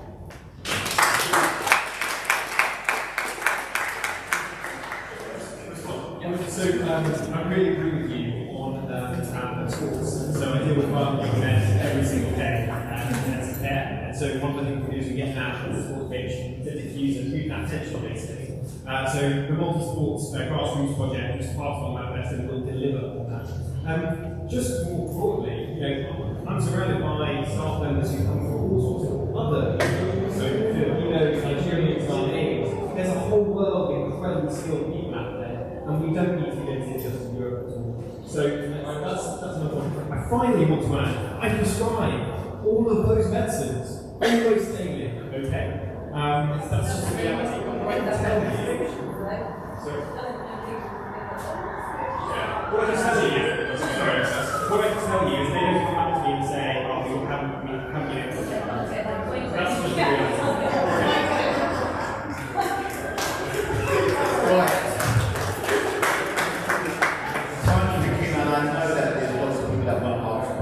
What we're going to do, I'm going to take 4 questions from 4 people, and I'll get all of you guys to answer at the same time. I'm sure there's lots of things that we'll see, you've got a mic there. What's your question?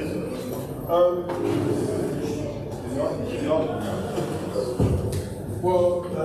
think the Green Party candidates sort of answered my question. There's been a lot of what said about the NHS, but it's not what I'm doing specifically about provision for mental health. And I'm thinking, especially in those that don't receive it or receive very long experience services, get sucked up into the criminal justice system, which isn't the right way to go. And the second thing is, what is their stance or policies that they will use to achieve tomorrow.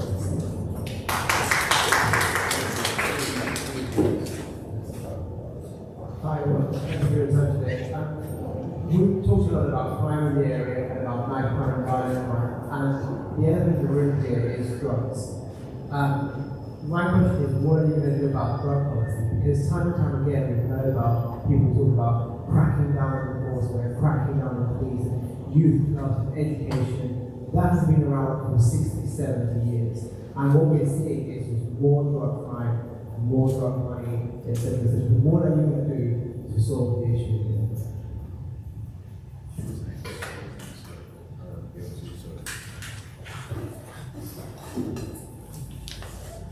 Do you believe that Palestinians have the right to resist? Israel should agree to a ceasefire?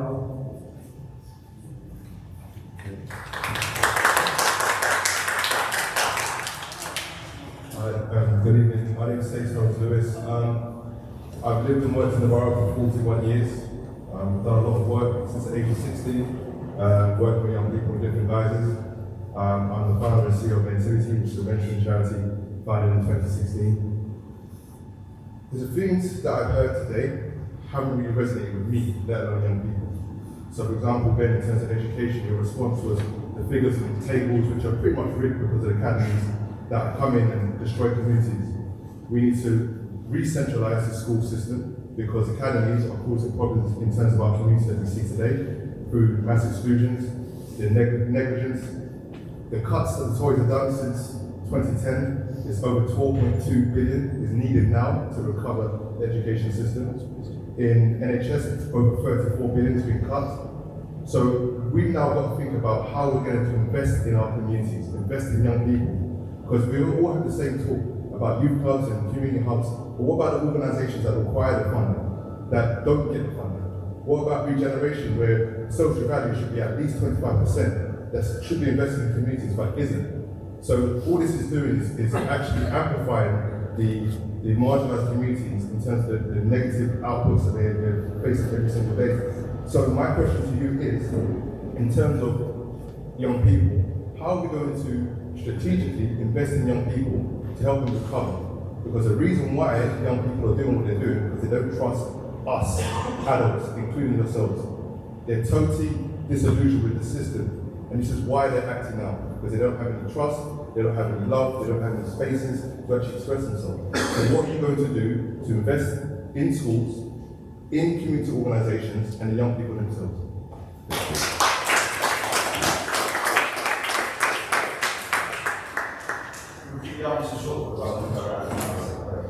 Yeah, there's so many questions to remember there, so I don't think I'm going to be able to answer all of them and keep it in my head. Just coming back to just a few points on that. So the funding for the NHS has, of course, increased in 2010 as a percentage of GDP, £700 million extra every single week in absolute terms.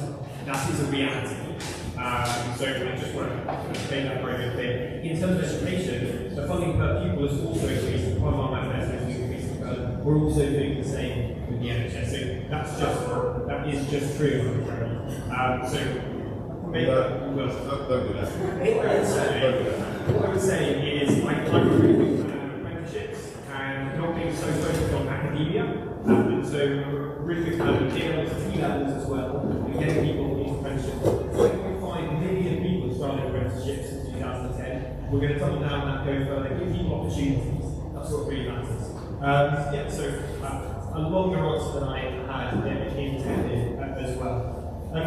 On the issue of drugs, well, I think that there's a really good white paper that you should read called Swiss Certain and Tough. You should look into. It's about basically avoiding people ending up in jail, in prison, for possession and use of drugs, and ideally, switching the punishments to different kinds of punishments. So things like penalty points for your license and fines rather than incarceration.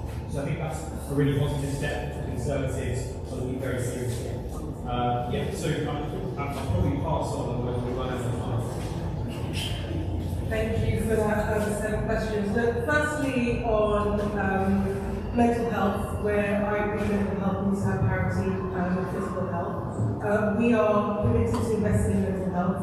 We want to see mental health professionals in all of our schools.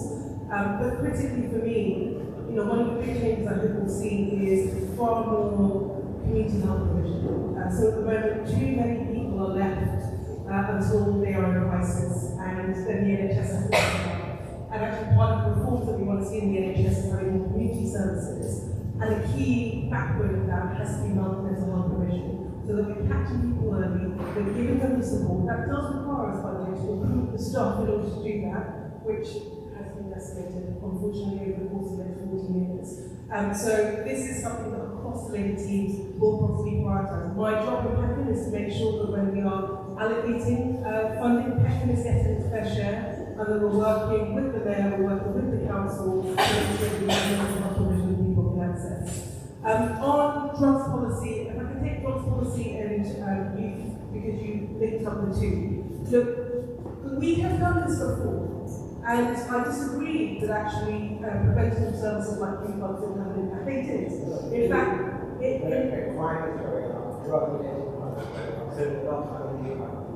that's because they decimated it all. Every single youth club, the funding got slashed. So one of the last bits of work I did in government was looking at youth club provision, was looking at gaming harm. The evidence base was clear. If we provide wraparound services for kids in their schools, in their communities, it improves their life chances, it reduces crime, it gets them on a better trajectory. The government had all that information, and they still chose to slash it. So I agree that I'd argue where we are now is a function of the fact that we haven't had the provisions that we need for young people. And that means going into the schools, we have some amazing organisations that are doing work with our young people. We need to invest in those organisations, we need to lift them up with the schools. But when we talk about a network of youth clubs, that's what I want to see. The thing I want to fight for is that every single ward has a place for people all their own that they can hang out with and feel safe. When they tell me we don't feel safe in the communities, there's nowhere for us to go to, that's a massive problem. Because we cannot build that trajectory. For me, that is the key to doing this. Alongside neighbourhood policing with the trust. So we've got to have, there is a trust in the men, there is a trust in our police force.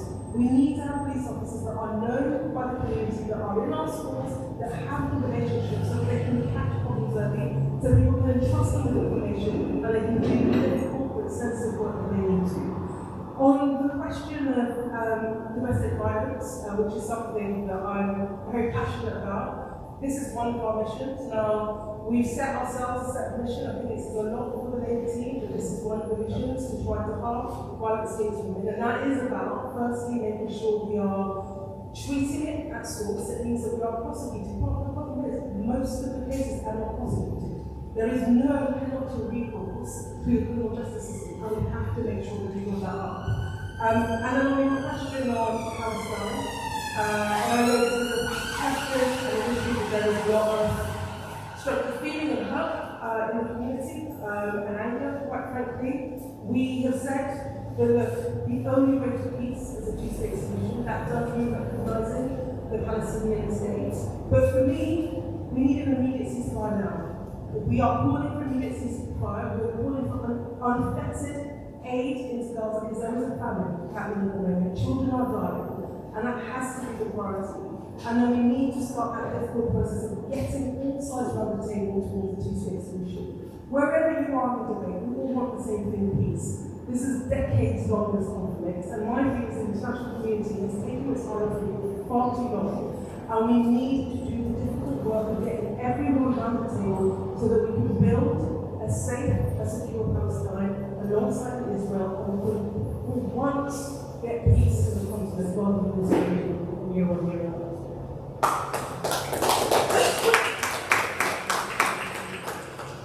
Okay, so for me to answer mental health, eating was, I may not answer it the way that you expect a politician to answer it, so I'm going to answer it in a community voice and basically how it goes. The drug issues that we have. Money's being stolen, there's lots of strategies are being stolen, lots of things which are the root cause of why. The root cause of why people take drugs. So when we look at the drug issues that is happening within this borough, there are so many people that are, if you go to Peckham Square now, there are so many people out there that are drug users.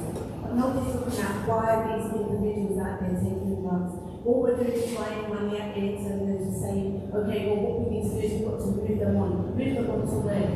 So when we go back to mental health, now, I can only talk about my own personal views on mental health, and there's so many people that I have supported in this community in regards to mental health. Mental health is something that needs to be studied a bit more. When it comes to marginalised individuals, mental health is not taken seriously. They've been seen as they're either drug users, and it's because they've been smoking marijuana and cannabis and all the rest of the drugs that they've been taking. Not understanding that the pressures of life can cause so much mental health issues that people are facing.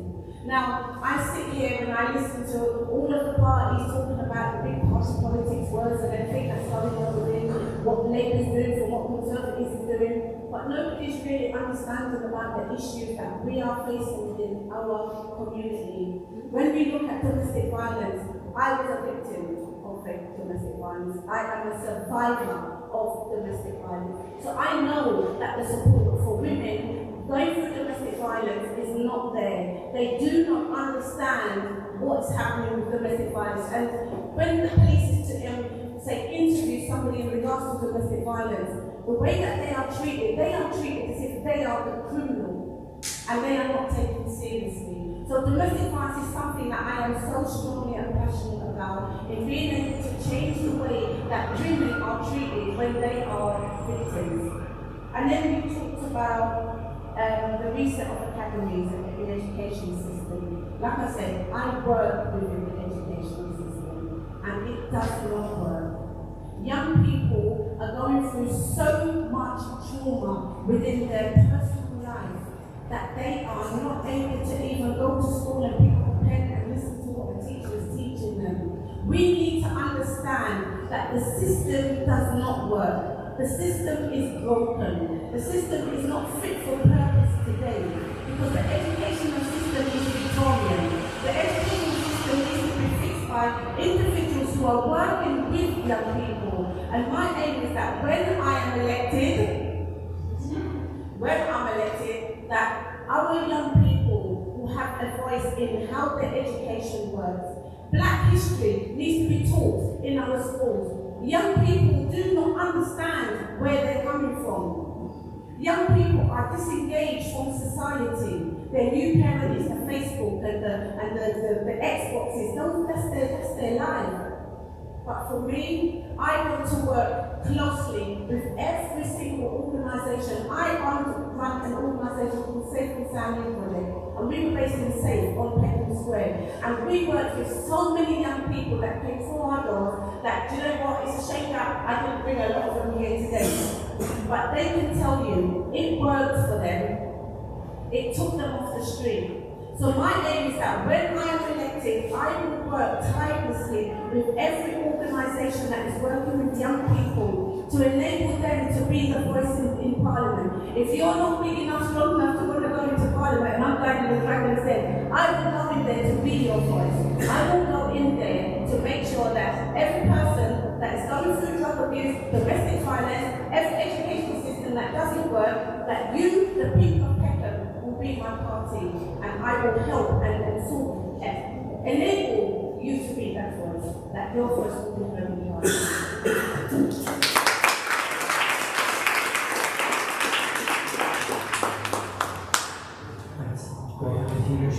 A huge number of ideas. I know there's a shortage of creative solutions. I do think that part of the challenge is funding. It sounds like a question's answer. It sounds a bit boring, but the money is important.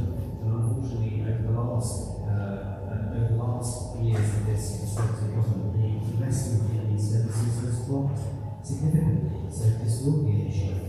I'm looking at the party's commitments to, for example, the NHS social care. The Institute for Fiscal Studies did some analysis today that it effectively concluded that the amount of additional funding that both the Conservative and Labour Party are proposing to put into these services is essentially tripling. So we need to find financial solutions to these things as well, and that's why we're going to invest in £9 billion in the NHS to really try and fix our broken health and social care system. Absolutely agree with what some of the other candidates have said already, that we should put mental health on par with physical health, and we've already talked about how we should put mental health answer in every school. On drug policy and violent crime, part of this is what we talked about community investment and youth groups, but it's also about thinking about drug use and drug offenders who are struggling to navigate and get through issues with drugs as a public health issue rather than something that you can just arrest your way through. So that needs investment as well, unfortunately. It doesn't help the Tories have wrecked the economy over the last few years to start off with. The other part of that is safety and activities. The people that best know how to support and empower and help communities through their problems are local police safety and teams, working with community groups, reaching out to residents and neighbours, and really policing from within communities rather than doing it from top down. And the other thing is that there are local leaders that can be pulled to unlock this investment. What's happening on the emotion? What's happening in all of these big developments? To encourage developers to invest in local community services, the services that communities really need. And that includes community safety, includes community health, it includes all of these things. So there really is a place for the local government here to be a lot more assertive with the money that does exist. On Palestine, absolutely Palestine has a right to exist. Lady Moran, Foreign Affairs spokesperson, was the only British Palestinian MP. And we've been calling for a immediate financial ceasefire since last year. It's great that the party have now joined us for the same thing. Absolutely need to be business to be a two-state solution, and we're going to recognise Palestine and should be together. The only other thing I would add, I guess, is that we talked about how to incentivise politicians to reach out to young people. Well, giving 16 and 17-year-olds the vote wouldn't be an incentive because there's politicians who have to reach out to another stakeholder community and genuine power over whether or not they got elected. And like my colleague from the Green Party here, I suspect that the Brexit vote would have been considerably different if 16 and 17-year-olds hadn't been voted. So, thank you very much.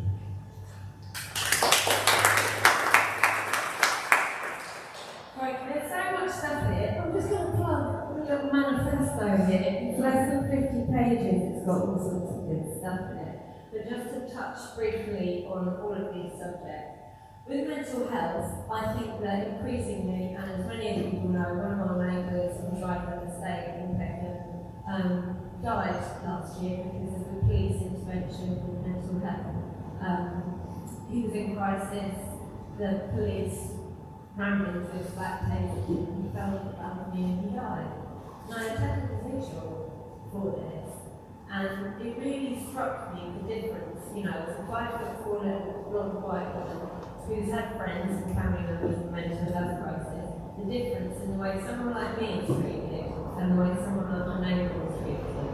And to me, the police that we have is riddled with misogyny, with racism, with homophobia, and it really needs reform, you know, top to bottom. It's not one bad apple, there's loads of rotten apples in there. Anyone who's been over police will know that. People who've been disproportionately stop and search know that. We like to stop and search. We like to stop facial recognition software because in the AI that's built in that it's racist, it's also sexist. It's not something that we want to welcome to our streets. With domestic violence, we've made misogyny a hate crime. We set up a task force to look at violence against women and girls.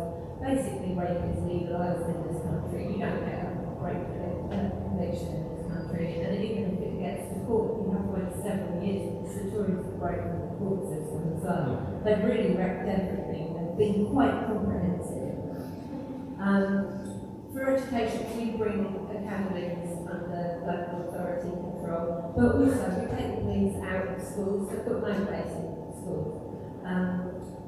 We would end children being stripped. strict search by the police. We think that that's foreign and there's no need for that to happen unless it's a really extreme case, and it never seems to be a really extreme case. Instead of having police in our schools, we put in a counsellor and a school nurse in every school so there's access to primary health care for young people there. And we would treat drugs as a public health issue, because it is a public health issue. If you've known anyone who's in the throes of addiction, it's an illness.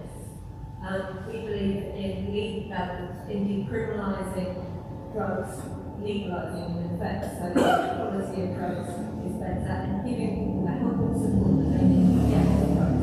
If that's what they want, not just drugs, alcohol as well. We need to invest so strongly in that. And I know it sounds, and everyone always goes, oh, that's great, you're agreeing to your economic government, so you can spend all this fantasy money. But we haven't got time for that. We want to tax wealthy. We want to tax the top 2% of people, and it will raise 50 billion a year, 30 billion of which we would invest in our NHS, 20 billion we invest in social care, because that's something we haven't even touched upon. Also, we like to extend kids coming out of state care, get looked after until they're 21. Because, you know, that's what your mum and dad do. They don't stop caring about you when you're 16 or 17. They're getting into that, and that's what we should be doing as a society.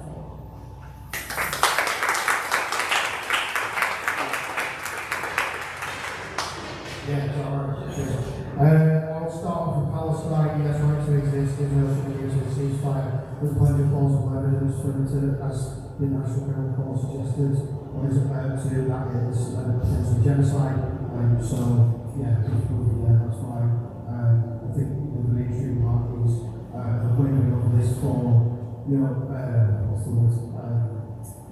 Geopolitical and business reasons, and also internal party politics. I think particularly about them working starting to effectively weaponise views on Israel and Palestine to purge his competitor, and he kind of shot himself in the foot about it, which we had to get key for that he should have.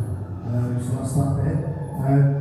As for all the other stuff, that's very much my personal view, but these things happen to the people assemblies, and at the very least there is a bottom line humanity of what's happening in Palestine.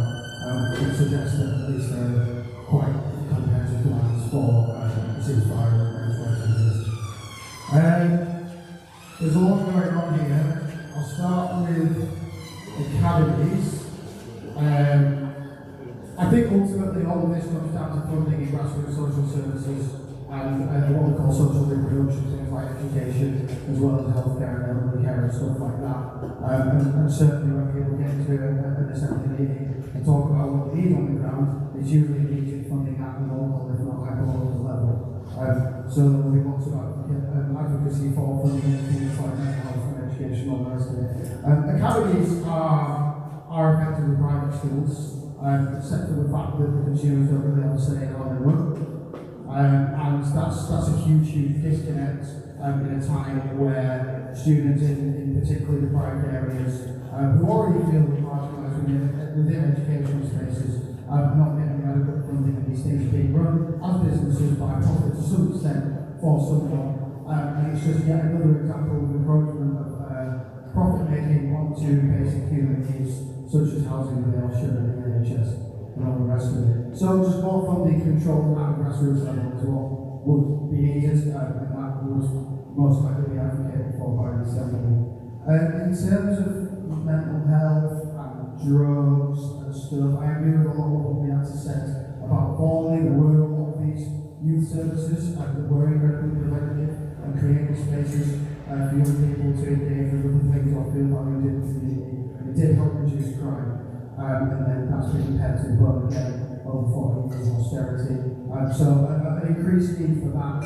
And then, I just don't want to go on too long, but I think both with drugs and gender-based violence, with domestic violence, is that a lot of the narrative around how we resolve these things now are incredibly punitive. Particularly with gender-based violence, yes, prosecution rates are woefully low. I think it's 0.001% of rape cases end up in a conviction, which is 1 in 10,000, and only about 25% of rape cases are reported, so it's actually even less. So that does need to happen, absolutely. But at the same time, let's think about where those predominantly men are being sent to. They're being sent to horribly underfunded prisons that now no longer meet international human rights standards, incredibly masculine spaces, where gender-based violence among various people with penises, regardless of how they identify, happens within those spaces too, and most likely those people will come out not having been rehabilitated, not prevented what happened meanwhile. So it needs to start in the grassroots before any of these things are actually acted upon, and that starts with community work addressing gender as a whole, gender-based violence among students of all genders, but particularly male-identifying students. And I think that has some overlap with the issue of drugs in the sense that there is the issue of drug addiction and actually escapism. Again, that comes from economic issues and social inequalities that then exacerbate the reasons why people go and take drugs. So community prevention initially, so again funding at the grassroots level to improve people's lives before they make that choice, and then also an agreement on our first community assembly in the People's Manifesto was that not only do we make streets safer in terms of preventing violence, but also helping those vulnerable people, as I mentioned in my 5 minutes at the start, people with addiction and mental health problems. But I would say that violence around drugs, in terms of drugs as a trade, my personal view would be that that is the symptom, not the cause, and that if we legalise drugs tomorrow and we make Pokemon cards illegal, people would go out and start killing each other over Pokemon cards instead. Alright? So that's why I do think that I personally do think that some drugs should be legalised, but I'm not going to advocate that on behalf of them separately, but certainly regardless of what the thing is about, marginalised people not having economic opportunities within a legal framework being pushed out to marginalised spaces. Alright? So it doesn't matter what the thing is to some extent, obviously drugs are very important in terms of how they affect other people, but it's about that preventative youth work, community work, addressing things like structural racism and misogyny and all the rest of it, combined with the funding and not giving it to like businesses like schools and healthcare and housing.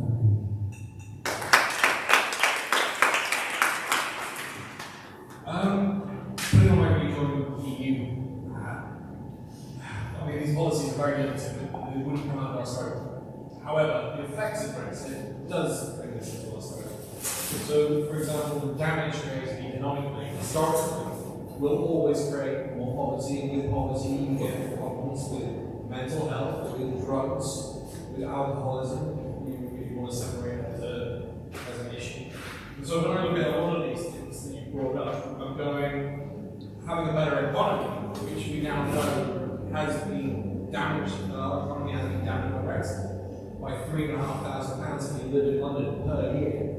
You go, it's not that much of a surprise that this is on the increase. So if you don't, I'm now going to have to take my rejoin EU hat off and go for my own personal take on this. It is investment in people. It's investment in youth. It's investment in our medical services. It's investment in our social services. It's a change in our attitudes. It's a change in perspective. If you look at violence between people, you can see that it's almost a disease. This is why Glasgow was so successful at getting rid of knife crime. They turned around and go, let's stop treating it as if it's like a thing that you need to punish. Let's start treating it as a medical issue. And they started having results. We've not applied that with ourselves because we're so obsessed with punitive punishment. And it doesn't work. You go into that prison, you see these documentaries, and there are people that have been in there, and it's very rare that you come out the other end of being in prison, a reformed person, learning lessons, and moving away from that. It's continual punitive punishment that creates all this, but also having a bad economy. And I think there's a combination of changing attitudes when it comes to education. I think there's stabilising the economy, and I think there's an investment in our social services. We talk about police. Police are social service techniques. They've got to come in and deal with someone with mental health problem. Why on earth would you have that as a system when their entire job is to punish people and arrest them when they're going through something? It's insane. It makes no sense. On socials, it makes sense if you want to cut your services. So you don't want to invest in them. I'd go with, as well, one of the policies that brought up earlier, I'd have councils in every single school. All those kids are going hungry. Why? Because the economy's been damaged. Why? Because these guys have been for 14 years. They need to be looked after. They're not even eating. How do you expect them to concentrate in class? They're not concentrating in class. They're not learning. They're not clearing themselves up to get a drink. They're more likely to go in directions that are not good. And so I think that's where our fail is, and that's me putting on line count. It's investment and changing attitudes. Thank you.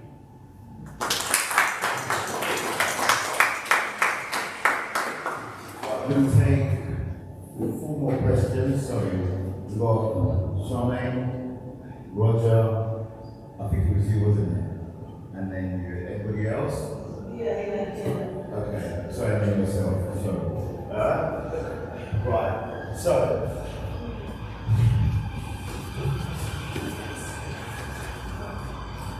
Hi, I'm going to mix this up because I've had so many questions to ask you, but because everyone needs to go, I'm just going to say I run an organisation, we support women and marginalised genders into employment paid internships.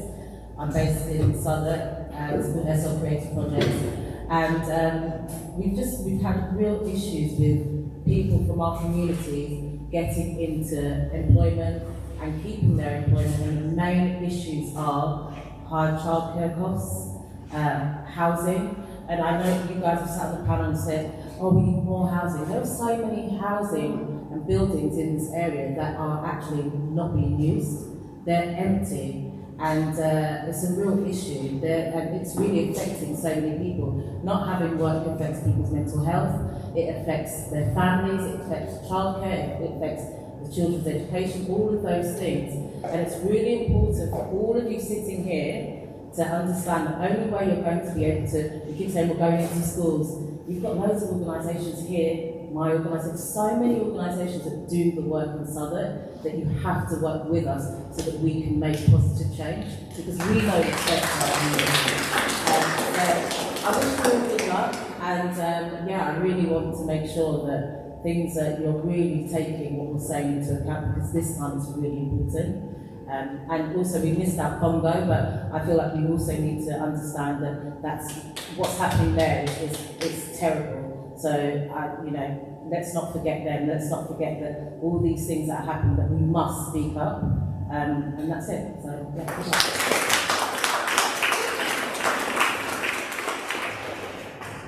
Roger Glynn, Charles, the Chair of the Southern Chamber of Commerce. With no disrespect to the panel, on the 4th of July, there's only one person in this room that will be elected, and that's Mayata. Mayata, I have a question for you. And that question is this: I've heard you say some good things tonight, I've heard some good things from gender blame in the community. No disrespect to the others, it's just a wish list, because you have learned not to what his borough needs. You're inside one community space today, and that's come through hard sweat and hard work. And I'll say this to you. Mayata, how are you going to rein a council here? And how are you going to align your vision into the eyes of those councillors that sit there? How are you going to hold them to account to deliver for the young people? And we say this: the young people are our future, and they're coming out of a sausage factory education system, which doesn't do them justice.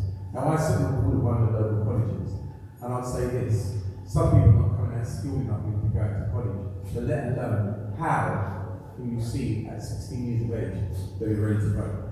And that's all I say to you. And one passing observation. We sat here speaking tonight, and in this room there's a thing called Peckham vision. And that's supposed to be the vision of what we want. And I heard you say a lot of young people are not in this room. I saw the people that in charge of Peckham vision walk out of this room some 45 minutes ago. Where is the respect to what the community is saying? I saw Harry Harman's campaign run so many of these campaigns that have not benefited the community, regardless of what we say, have not benefited. They walked out one by one. Now, if those are the people that we put our trust in to deliver for us in the past, it's open to you to make that anvil, their backs, break that anvil to make sure this community succeeds. And when you look at places like this is what hard sweat, blood, begging and tears can deliver for the community. Do not let Berkeley vote by roughshod over your community.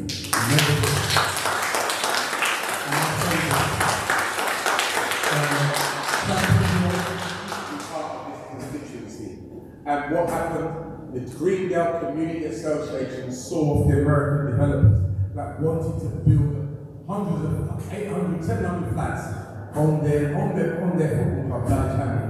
It took 6 years and they sold them off. Berkeley Homes, you're not going to get them, allow them to do what was done to Wood Dean. They decanted Wood Dean and the people moved out. I was born in Catwalk, St Giles Hospital, raised in Lord St Road, Peckham, lived on it, Alfred. I know what hard work feels like. I ran a business that I employed 800 people in this borough. Let me tell you this. You go to those meetings, raise your hand and object. Sadi can't help you. They'll go to Sadi, once you object, it won't happen. Equal power. Thank you.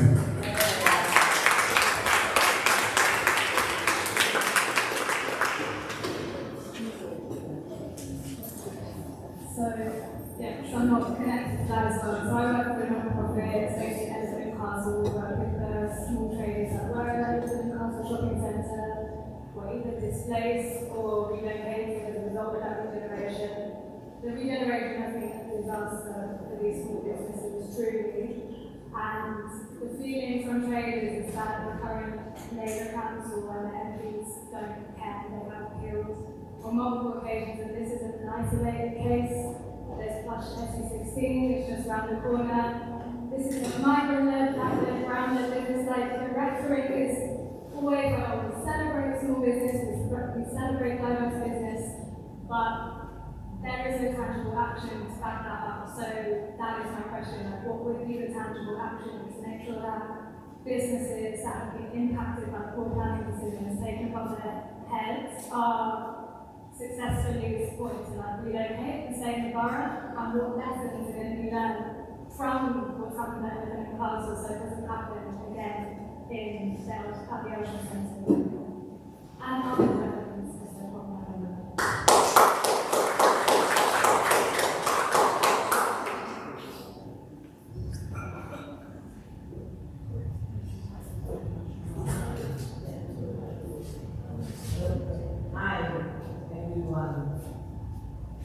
I can see you smiling.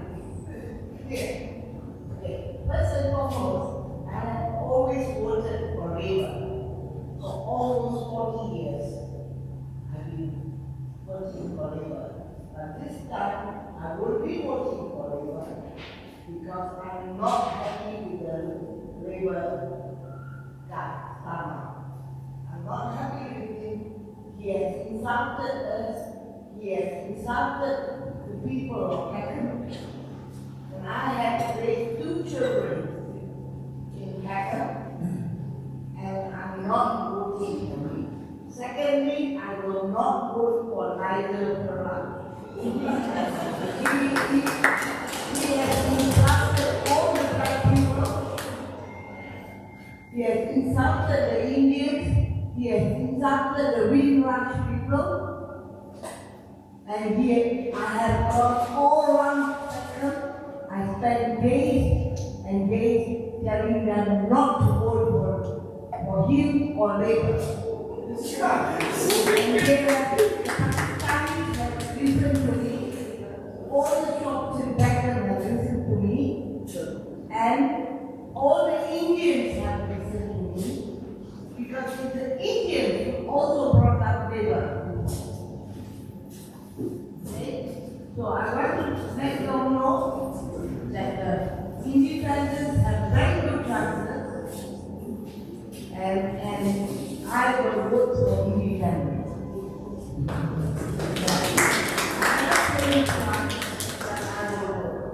But I will never vote for Nigel Farage, who really insulted everyone. And he's going to lose anyway. Thank you. Right, just because of time, I'm going to take a couple more questions, and if you can answer the questions that we're going to unlike, try and round off before, hopefully about 9.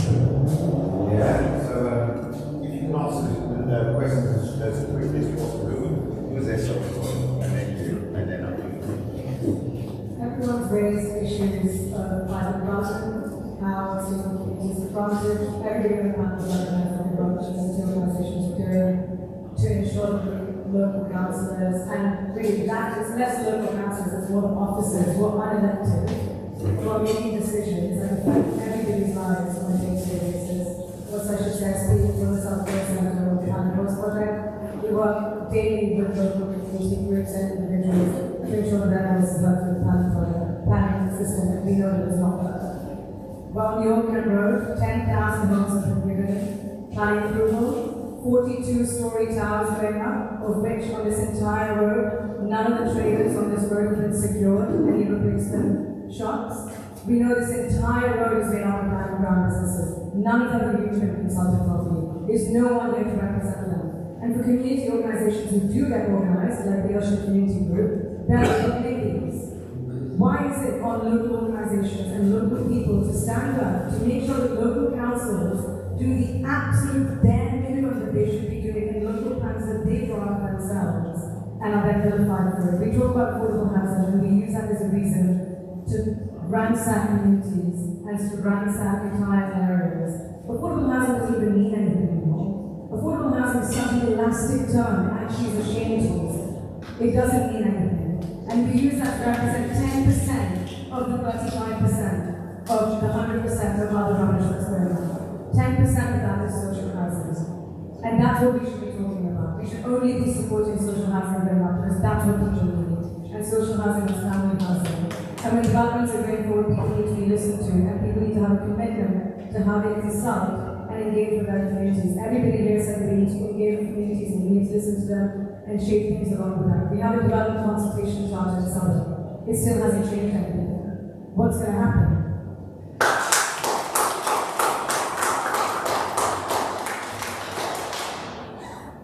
Hi, mine's a very simple one. You can answer it literally 3 words, yes or no for each one. Would you, if you're elected, put up income tax, council tax, or capital gas tax?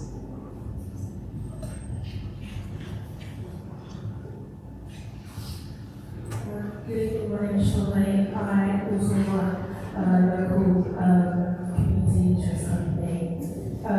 This organisation has been working on a project called Black College Conversation across the borough and has had the opportunity to consult with a lot of the local residents about the needs of the Black community.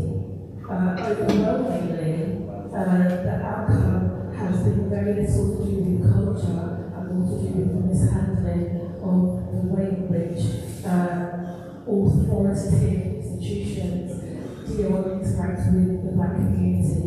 So whether it is a council, education, NHS, police, justice, whoever it is, you will find with every single demographic, the Black community is systematically persecuted and underserved.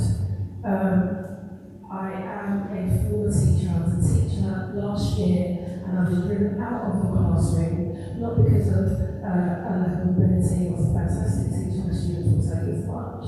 I was a favourite teacher and an inspiring teacher, and I walked away from that system because the system, as Deborah said, is so broken that the weight of the responsibility as an individual to make sure that we are feeding the children, to make sure that they have sanitary products, to make sure that we are their counsellor, that we are their social worker, that we are their protector when they are out on the streets with nowhere to go because all of the youth services have been closed down. My question on both parts is, how are you going to galvanise and gain the trust of these communities that have been so repeatedly disenfranchised and like we're using the word marginalised, like these marginalised are not a demographic, it's a symptom. We are not marginalised people until we marginalise us.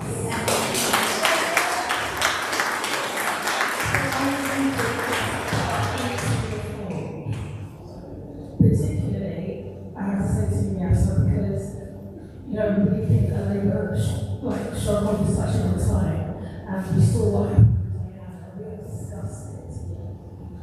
We do not trust.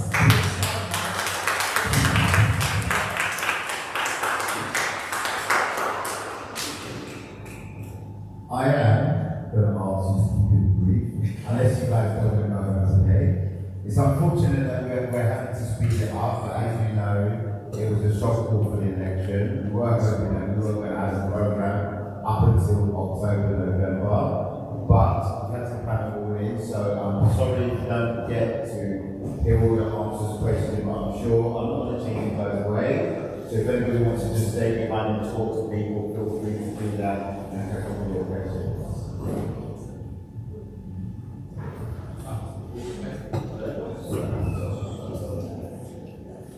I will try and cover all the questions and do it briefly.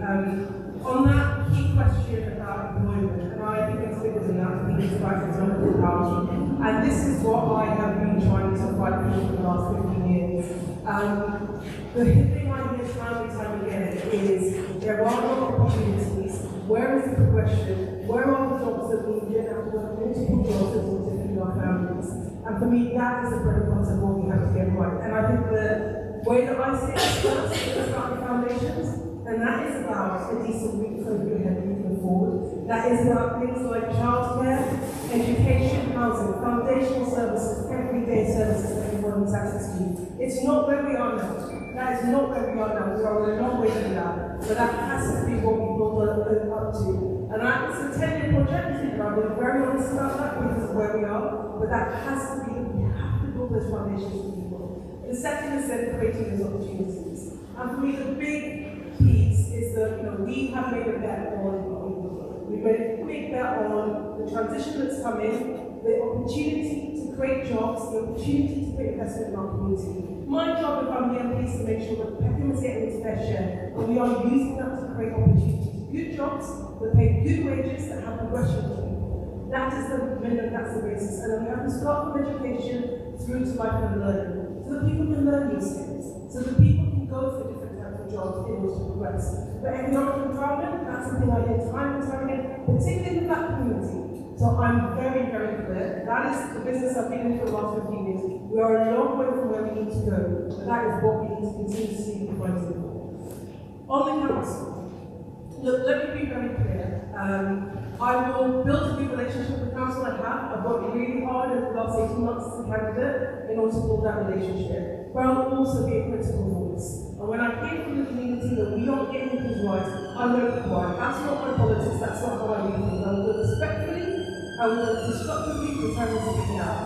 Because in the end, the council, yes, has faced the difficulty of trying to deliver stuff in the context of Conservative government. Our chance now, and the thing I've been fighting for, is to have a Labour MP, a Labour council, a Labour mayor, a Labour government. We have no excuse now.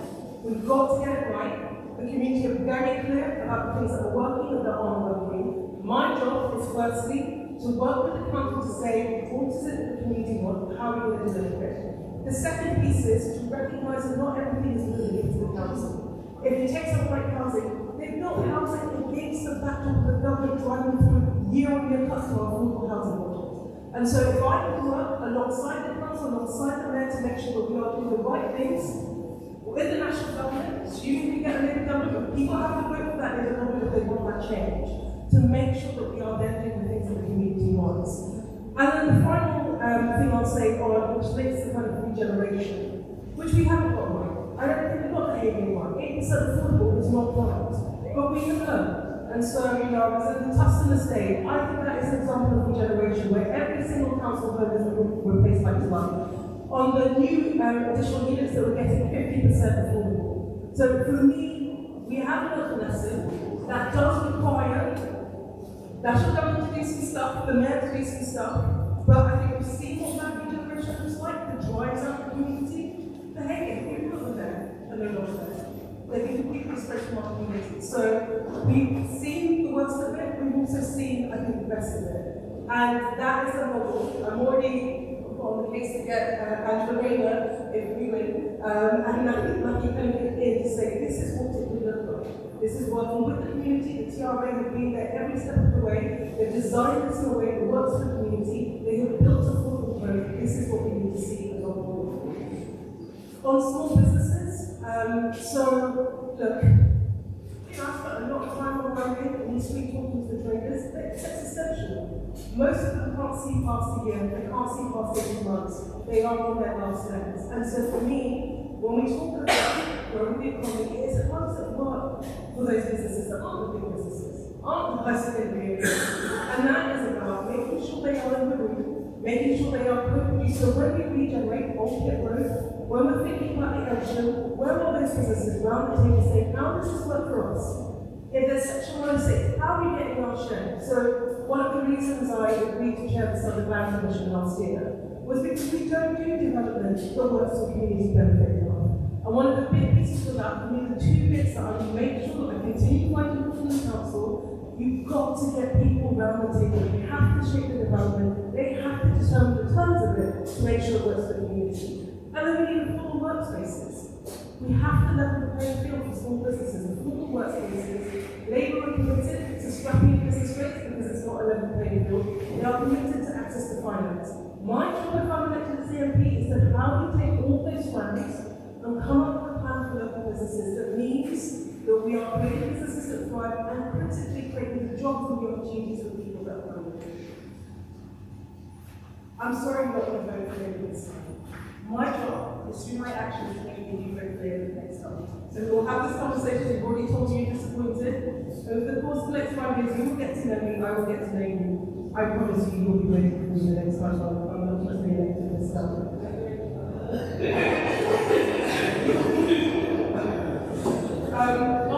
We discussed the income tax, the national insurance, and the late leadership, whether people agree or not, have made the judgment that the way we get investment. By the way, no one has asked for the fact that we need more investment. We have had a decade and a half of chronic investment in every part of our world, every part of our economy. That has to turn down. They have made a bet, but that means that we've got to boost the economy. Our job if we're elected is to make that real from day one. And that is about a government that's far more influential, that's far more muscular in order to drive the economy so it works for people, doing that in partnership with business. That's how we can get the scale of investment that means that we can repair the damage that's been done over the next 15 years. And then that piece on trust with the community. Look, I take this seriously. I've spent the last 18 months speaking to people in the community, whether that is knocking on doors, whether that is going into community spaces, because in the end, one person can be a catalyst for change, and one person can't drive change. You need to work with others, you need to be part of the movement to do that. There are people doing amazing work in our community. If I'm elected, my job is how we bring that together to make sure that we are breaking the sum of our parts. And that is about building trust. And you know, I'm not in the business of words. I can promise anything. If I can say and do a whole lot of things, it will be in action. I'm impatient for change. Our community needs change. And my job is to sit around the table with all the other people, if I'm elected, who want change in this community and to make it happen. The only way we shift from the apathy, the frustration, the anger, which I feel, because I'm talking to people in the community, I'm not blind. I hear the anger, I hear the disappointment, we have always voted Labour. We haven't always had Labour government, unfortunately, but I hear people say that. It is about action. We've got a chance. For anyone that is wavering, I'm sorry I can't persuade you, you will not get change unless you have a Labour government. And you will not get a Labour government unless you vote for MPs like me. And my job in that government is to make sure that we are doing our part for Peckham. Not on my own, but sitting and standing with the community, working with the community, working with the council to get the change we need. I'm under no illusions about how tough things are, but I'm absolutely clear that it can change. But that requires us working together if I'm elected, and that is what I am absolutely determined.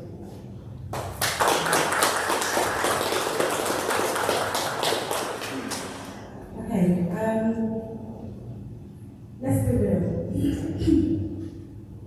There's one of these parties that want to become government. Democrats, yeah? Labour is going to run the council. Okay, this is a Labour group. I'm an independent candidate.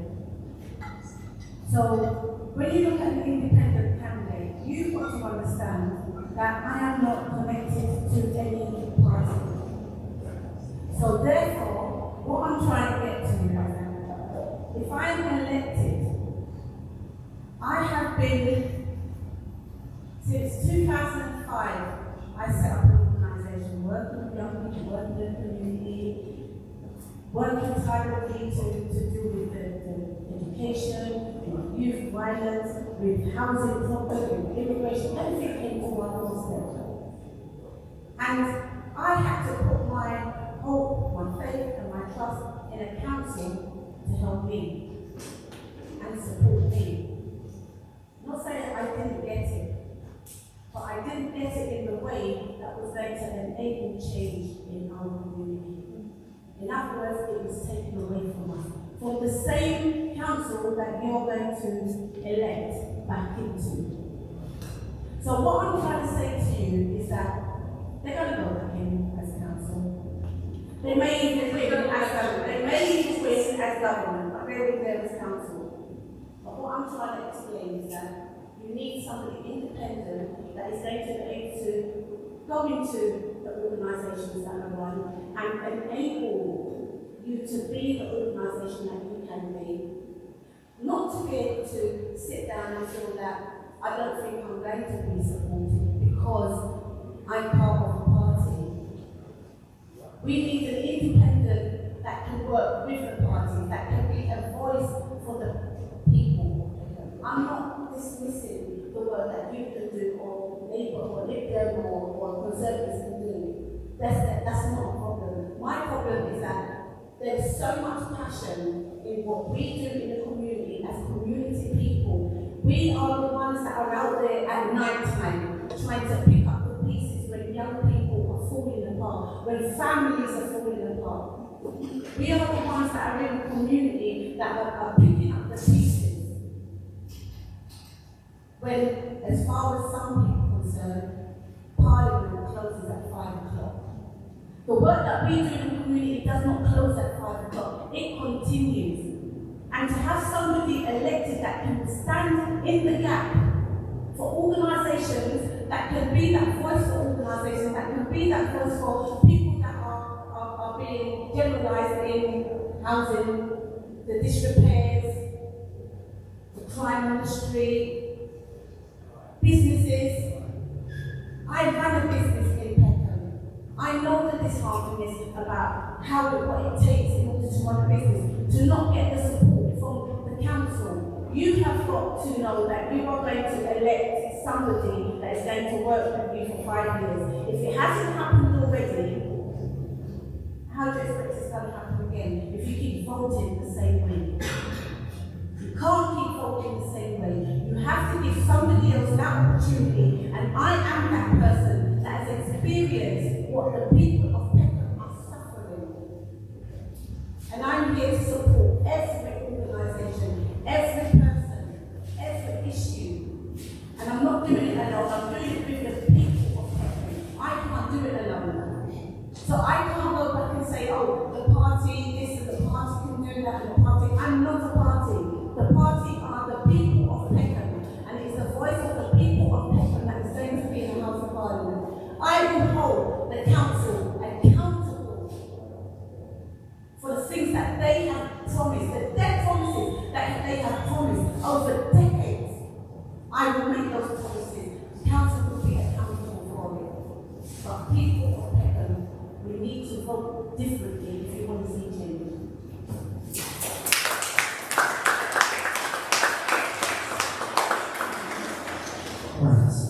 Look, I mean, I'm no fan of Conservatives, really. But you've got a Labour MP agreement, and you've had a Labour MP there for a long time. You've had a Labour council since 2010, and you've got a Labour mayor in London. So you're talking about how the establishment is not engaging in community groups or local people. Well, there's a Labour establishment that puts you on doing that, I'm sorry to say. I really hope that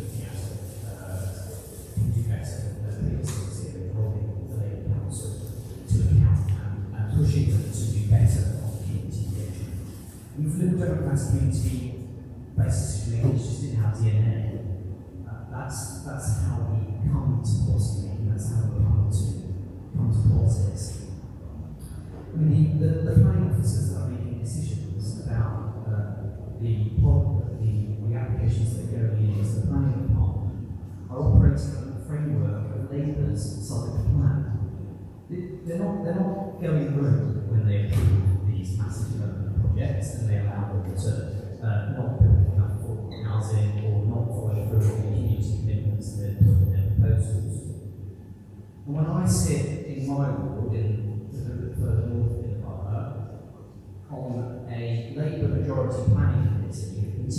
votes through projects that come forward for concrete and glass towers, blocks, flats for millionaires, it's the Liberal Democrat, the one other person in that committee that is either voting against or abstaining or asking the really hard questions. And it's Liberal Democrat or councillors who are doing the work. And I do this work myself in Borough of Bankside. Most of my time is spent working with residents, community representatives, local groups who feel utterly powerless against this machine that's coming at them. And it's beyond confusing. We are all overwhelmed by the planning process, which is completely broken. So it needs to change. We don't have to completely overhaul it and introduce a neighbourhood-based, community-rooted planning system that really puts community decision-making at the heart of the regulations here. But just remember, you have a Labour council at the moment that is committing all of this stuff. So you really do need to call them out on it. And there is an alternative in independents, in the Liberal Democrats, in the Greens, and other people on this stage. You don't just have to vote Labour. There is an alternative. There are progressive alternatives in Suffolk, and there are progressive alternatives in Peckham.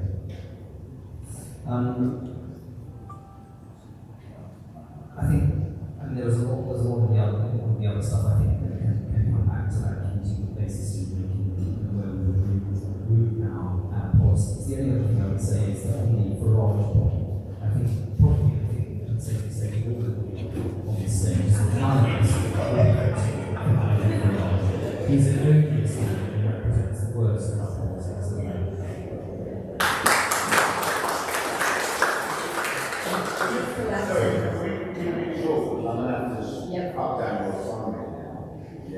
I'll be as quick as I can. Just like to that, and the garage, this is one thing the Green Party doesn't really say public. So that's what I'm going to do anyway. That's who I named my council's tumor. But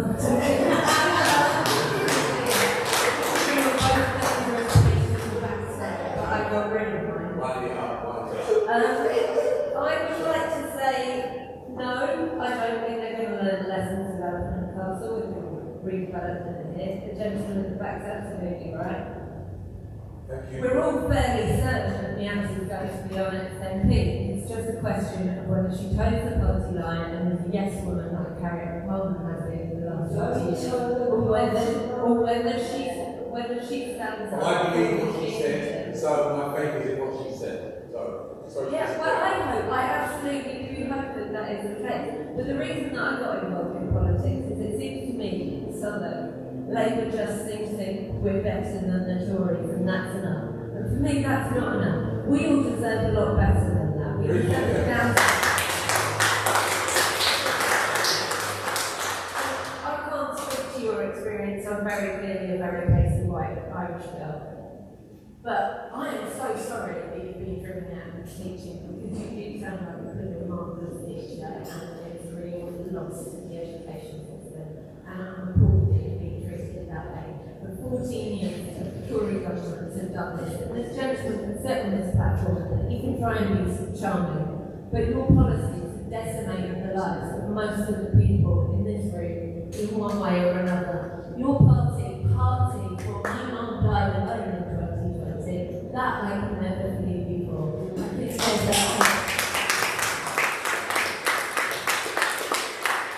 just to finish on text. No, we changed the system. Absolutely.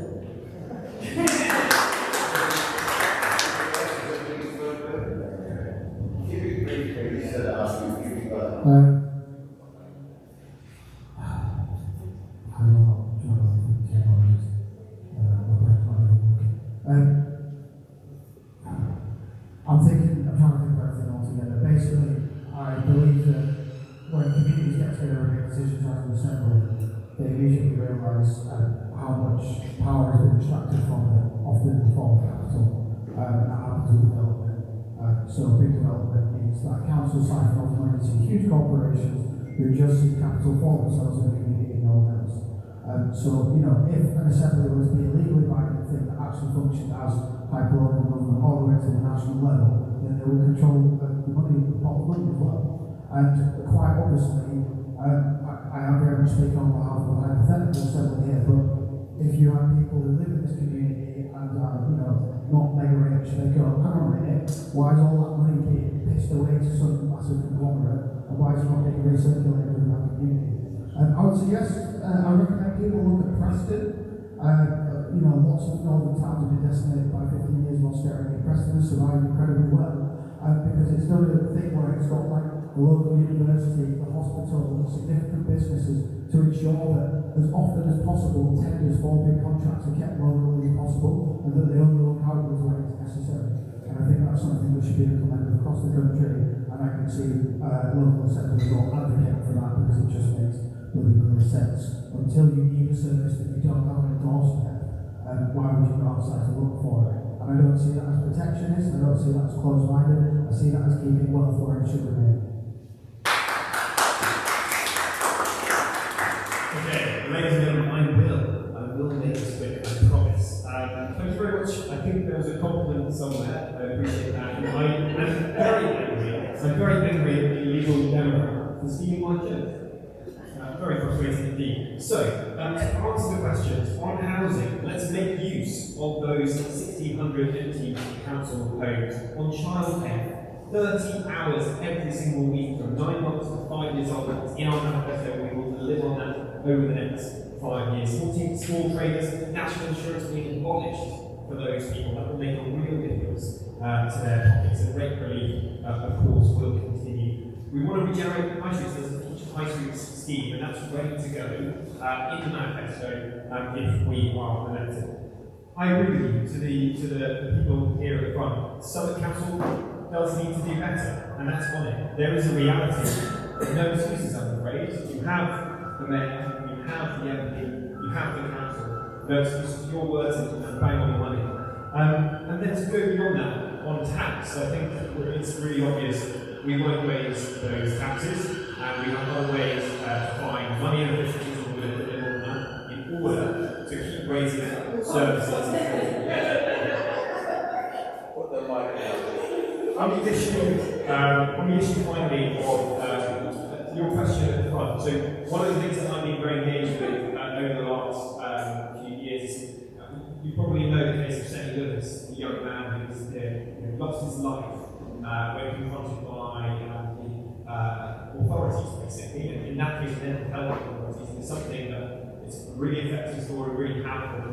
One of the things I've been really proud to see is my institution, my university, King's College, writing into the Mental Health Act, which is ultimately will get into legislation eventually, writing into those provisions to make sure that doesn't happen again. And that's something that I think is fantastic, and I'm sure that if the Labour government were to get that, it is not inevitable, I have to say, that they will follow suit, and they will take those recommendations from my university. So, yeah, thank you very much. And I absolutely agree with you that the Labour would vote for a full water Labour.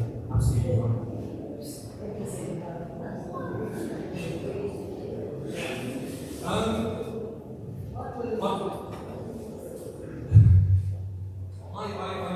I've listened to both candidates here, most of them here. You're an economist by trade. You know Brexit can't work, and it's going to cost about $1 trillion to fix, and it'll take 14 years. It's still supporting party. They've had 17 scandals in the Conservative Party. We still support them. It baffles me. It's almost like you've just gone for the power instead of the purpose. I think to answer your question, the only way I can win you guys over is to build trust. And the only way I can build trust with you is to listen and sit back and go, you tell me what the problem is, and then I come down to where you guys are and I try and work with you as much as possible. That's how you build trust. That's how I've always built trust. But the other thing is, if you didn't give me your vote and I managed to get him as an MP, I am incredibly annoying and incredibly good at getting people's attention. And I think one of the biggest problems that you guys have is that no one's listening to you. I'm very adept at doing that. I get people's attention. That's why I have a YouTube channel. That's why I've got 18,000 subscribers now in 2 years. Because I know how to get attention.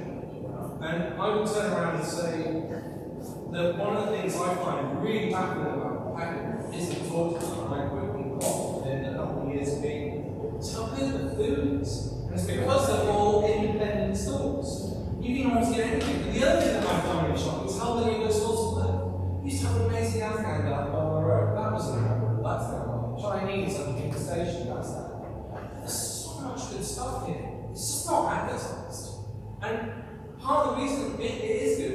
because it's independent. It's not a conglomerate, it's not a generic one. You sort of notice the difference at the far end where you've got all the shops that aren't independent. It's just gone, it doesn't go up. So I feel like if I did give you a vote and I didn't become MP, I would do a better job than these guys who run Peckham. So I thought we brought up what could be a huge asset and pull to the area that's not being used. But the other thing, most of these guys go to continue Brexit. I go to the fruit stalls, the vegetables, and they're telling me that the prices haven't gone down. We import 50% of our food from Europe. We've now got checks, we've now got tariffs. It's costing you a fortune to put it into your purse and pocket. I also turn around and say, in about 2 years, I don't think Stone's going to fix it. And you're going to see that. I'm happy to make that prediction based on historical fact and understanding of economics. You'll just be like, well, what was the point in that? It will not fix anything until you try and start to solve problems created by Brexit. You like it? You look so happy about heading out that way. I'll do you a favour. I won't do an speech. I'll say this. I'll come and listen to all of you guys. Like, I can see that people in the community who want to talk, want to be there. I'll come and speak to you. If you want to speak to me, I'll stay at the end and I'll listen to all of you. And I'll even come down to where you guys are. And I'll listen. And I'll put my thoughts across and I'll listen to yours. All I can therefore say is vote you join. Thank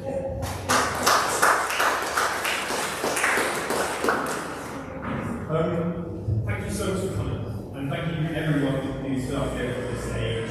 This is a wonderful exercise in democracy. You may disagree with me, but the fact that we're having this conversation is an absolutely fantastic thing. Thank you very much.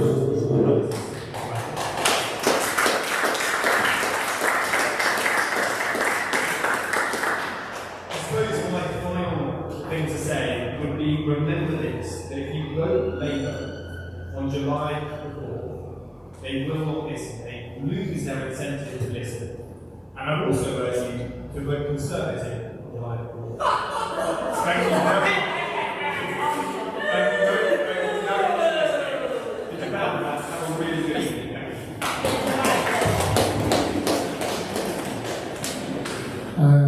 Thank you everyone for attending, thank you to the organisers, and thank you for considering absolutely what we're doing in politics. It's very much rooted in the grassroots community. It's been fantastic to hear such a wealth of voices of experience and very legitimate frustrations about a variety of personal and structural things, which just goes to show how many sort of community heroes there are out here who I would suggest help us develop these people's assemblies so that we can concentrate and galvanise that power in a more effective way to pressure elected representatives and anyone to replace them so that we make decisions here on the ground and we control them here on the ground. It'd be lovely if you voted for me, Stephen Harvey, or what I'd rather you do is just get involved with the assemblies. Thank you very much.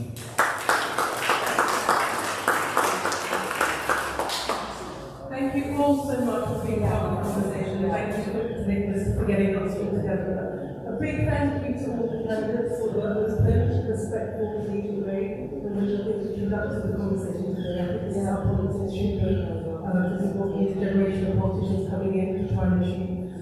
Look, we've heard a lot, we've spoken about a lot of issues, and the thing that I've taken away is it feels broken. Our community is bearing the brunt of so much that is broken and has been broken over the course of the last 40 years.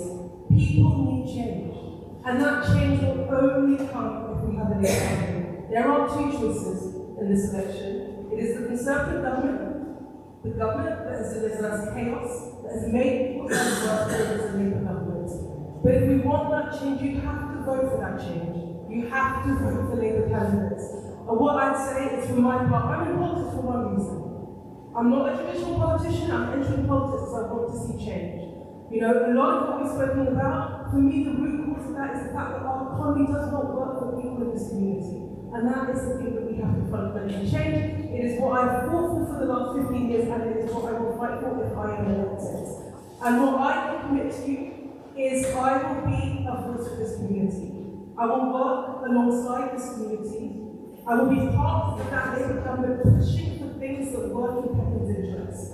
I am very clear of the scale of the challenges we face. I've spoken to enough people in the community. I've walked in the shoes of people in the community.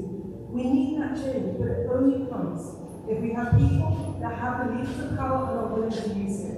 Labour governments don't come out along that often. I wish we were there all the time. But we have a generational chance.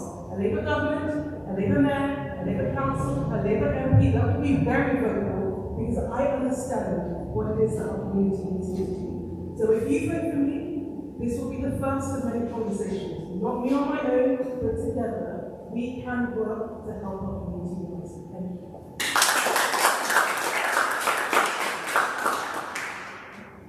My foundation is this. If you need change, you need to change your heart. You need to change the way that you are voting. You are going to get the same thing you got 5 years past if you keep voting the same way. Vote independent. Vote Jennifer Blake for change.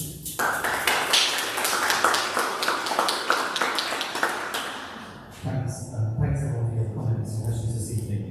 And as the other candidates have said, I think it's really great that we can participate in this way. It's a really good conversation. And I've learned a lot. I think I was particularly struck by the passion and growth of affordable housing, for the disillusionment that's felt like I'm really got the communities now. To have this big development and how we keep that development safe. So there's a huge amount to do. And not terribly relying on my guess, but I'm going to wishing out what is it lucky in doing that on July 5th. I really do hope that you take the passion that we expressed here today and you hold this Labour Council to account, because they seriously need to keep up the ball.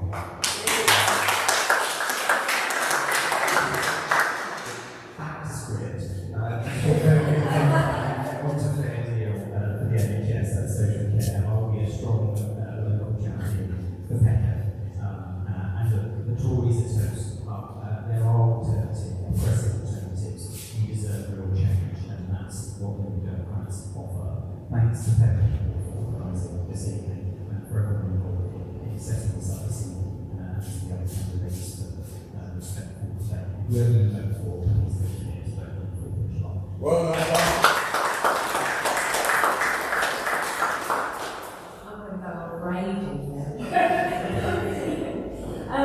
I wanted to echo what the others have said. Thanks everyone for being respectful of each other's opinions. Thank you for the great questions that you asked. I got involved in politics because I wanted to be different. I didn't think that Labour were offering a different option, particularly from the Conservatives. And what's happened over the last few months hasn't changed my point of view on that very much. To me, it's very much like Coke and Diet Coke.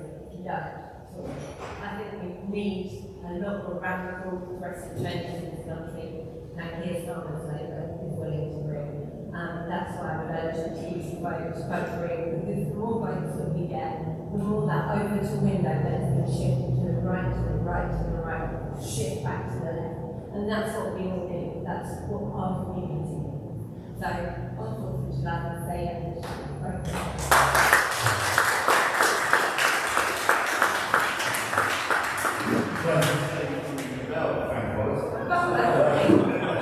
But listen, I really want to say a big thank you to all of you for coming today. A big thank you to everyone who's attended. It's appreciated all the questions. I hope this is not going to be the last time we see, regardless of whatever the outcome of the session, because we always need support. We need to address issues. This is how the building came about, because there was a need in the community. And also it's also important to remember, this was not built by the council, it was built by the community. It was built with community power. So we can do it. And if we're going to make this place much better, let's all do it together. Yeah? But once again, just want to say thank you very much.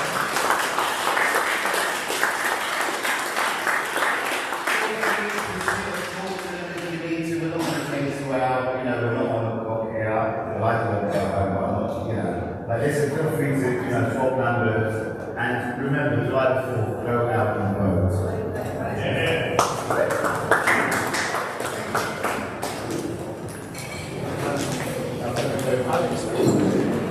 Hey.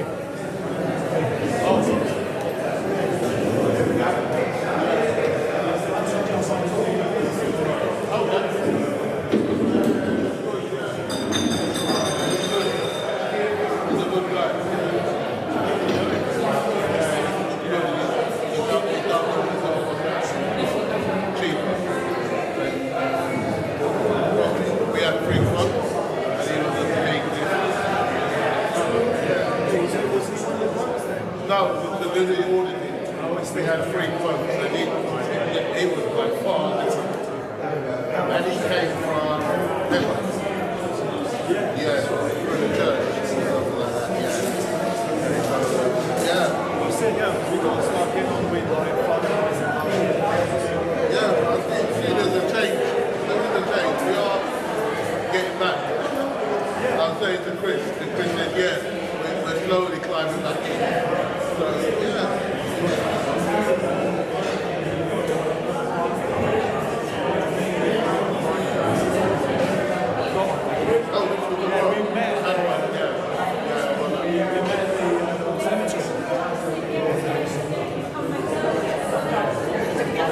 You're playing thingy now? Yeah. It's in the Ayrsham Centre. Yeah, that's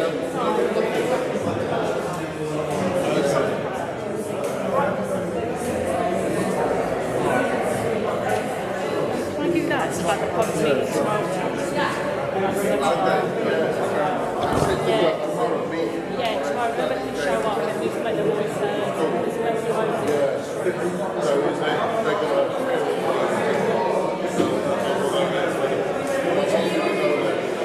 Part of his business study.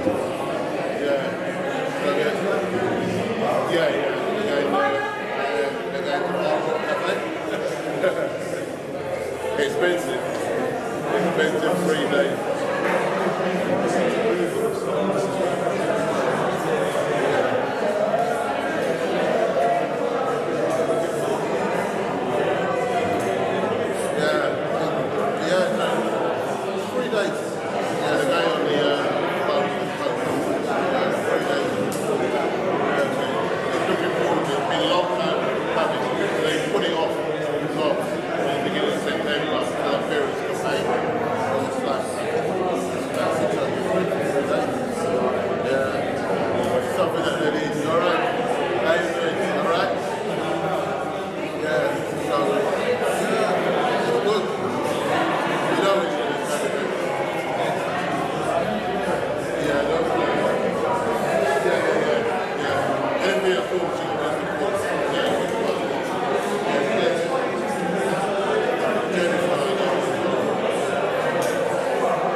Sunset.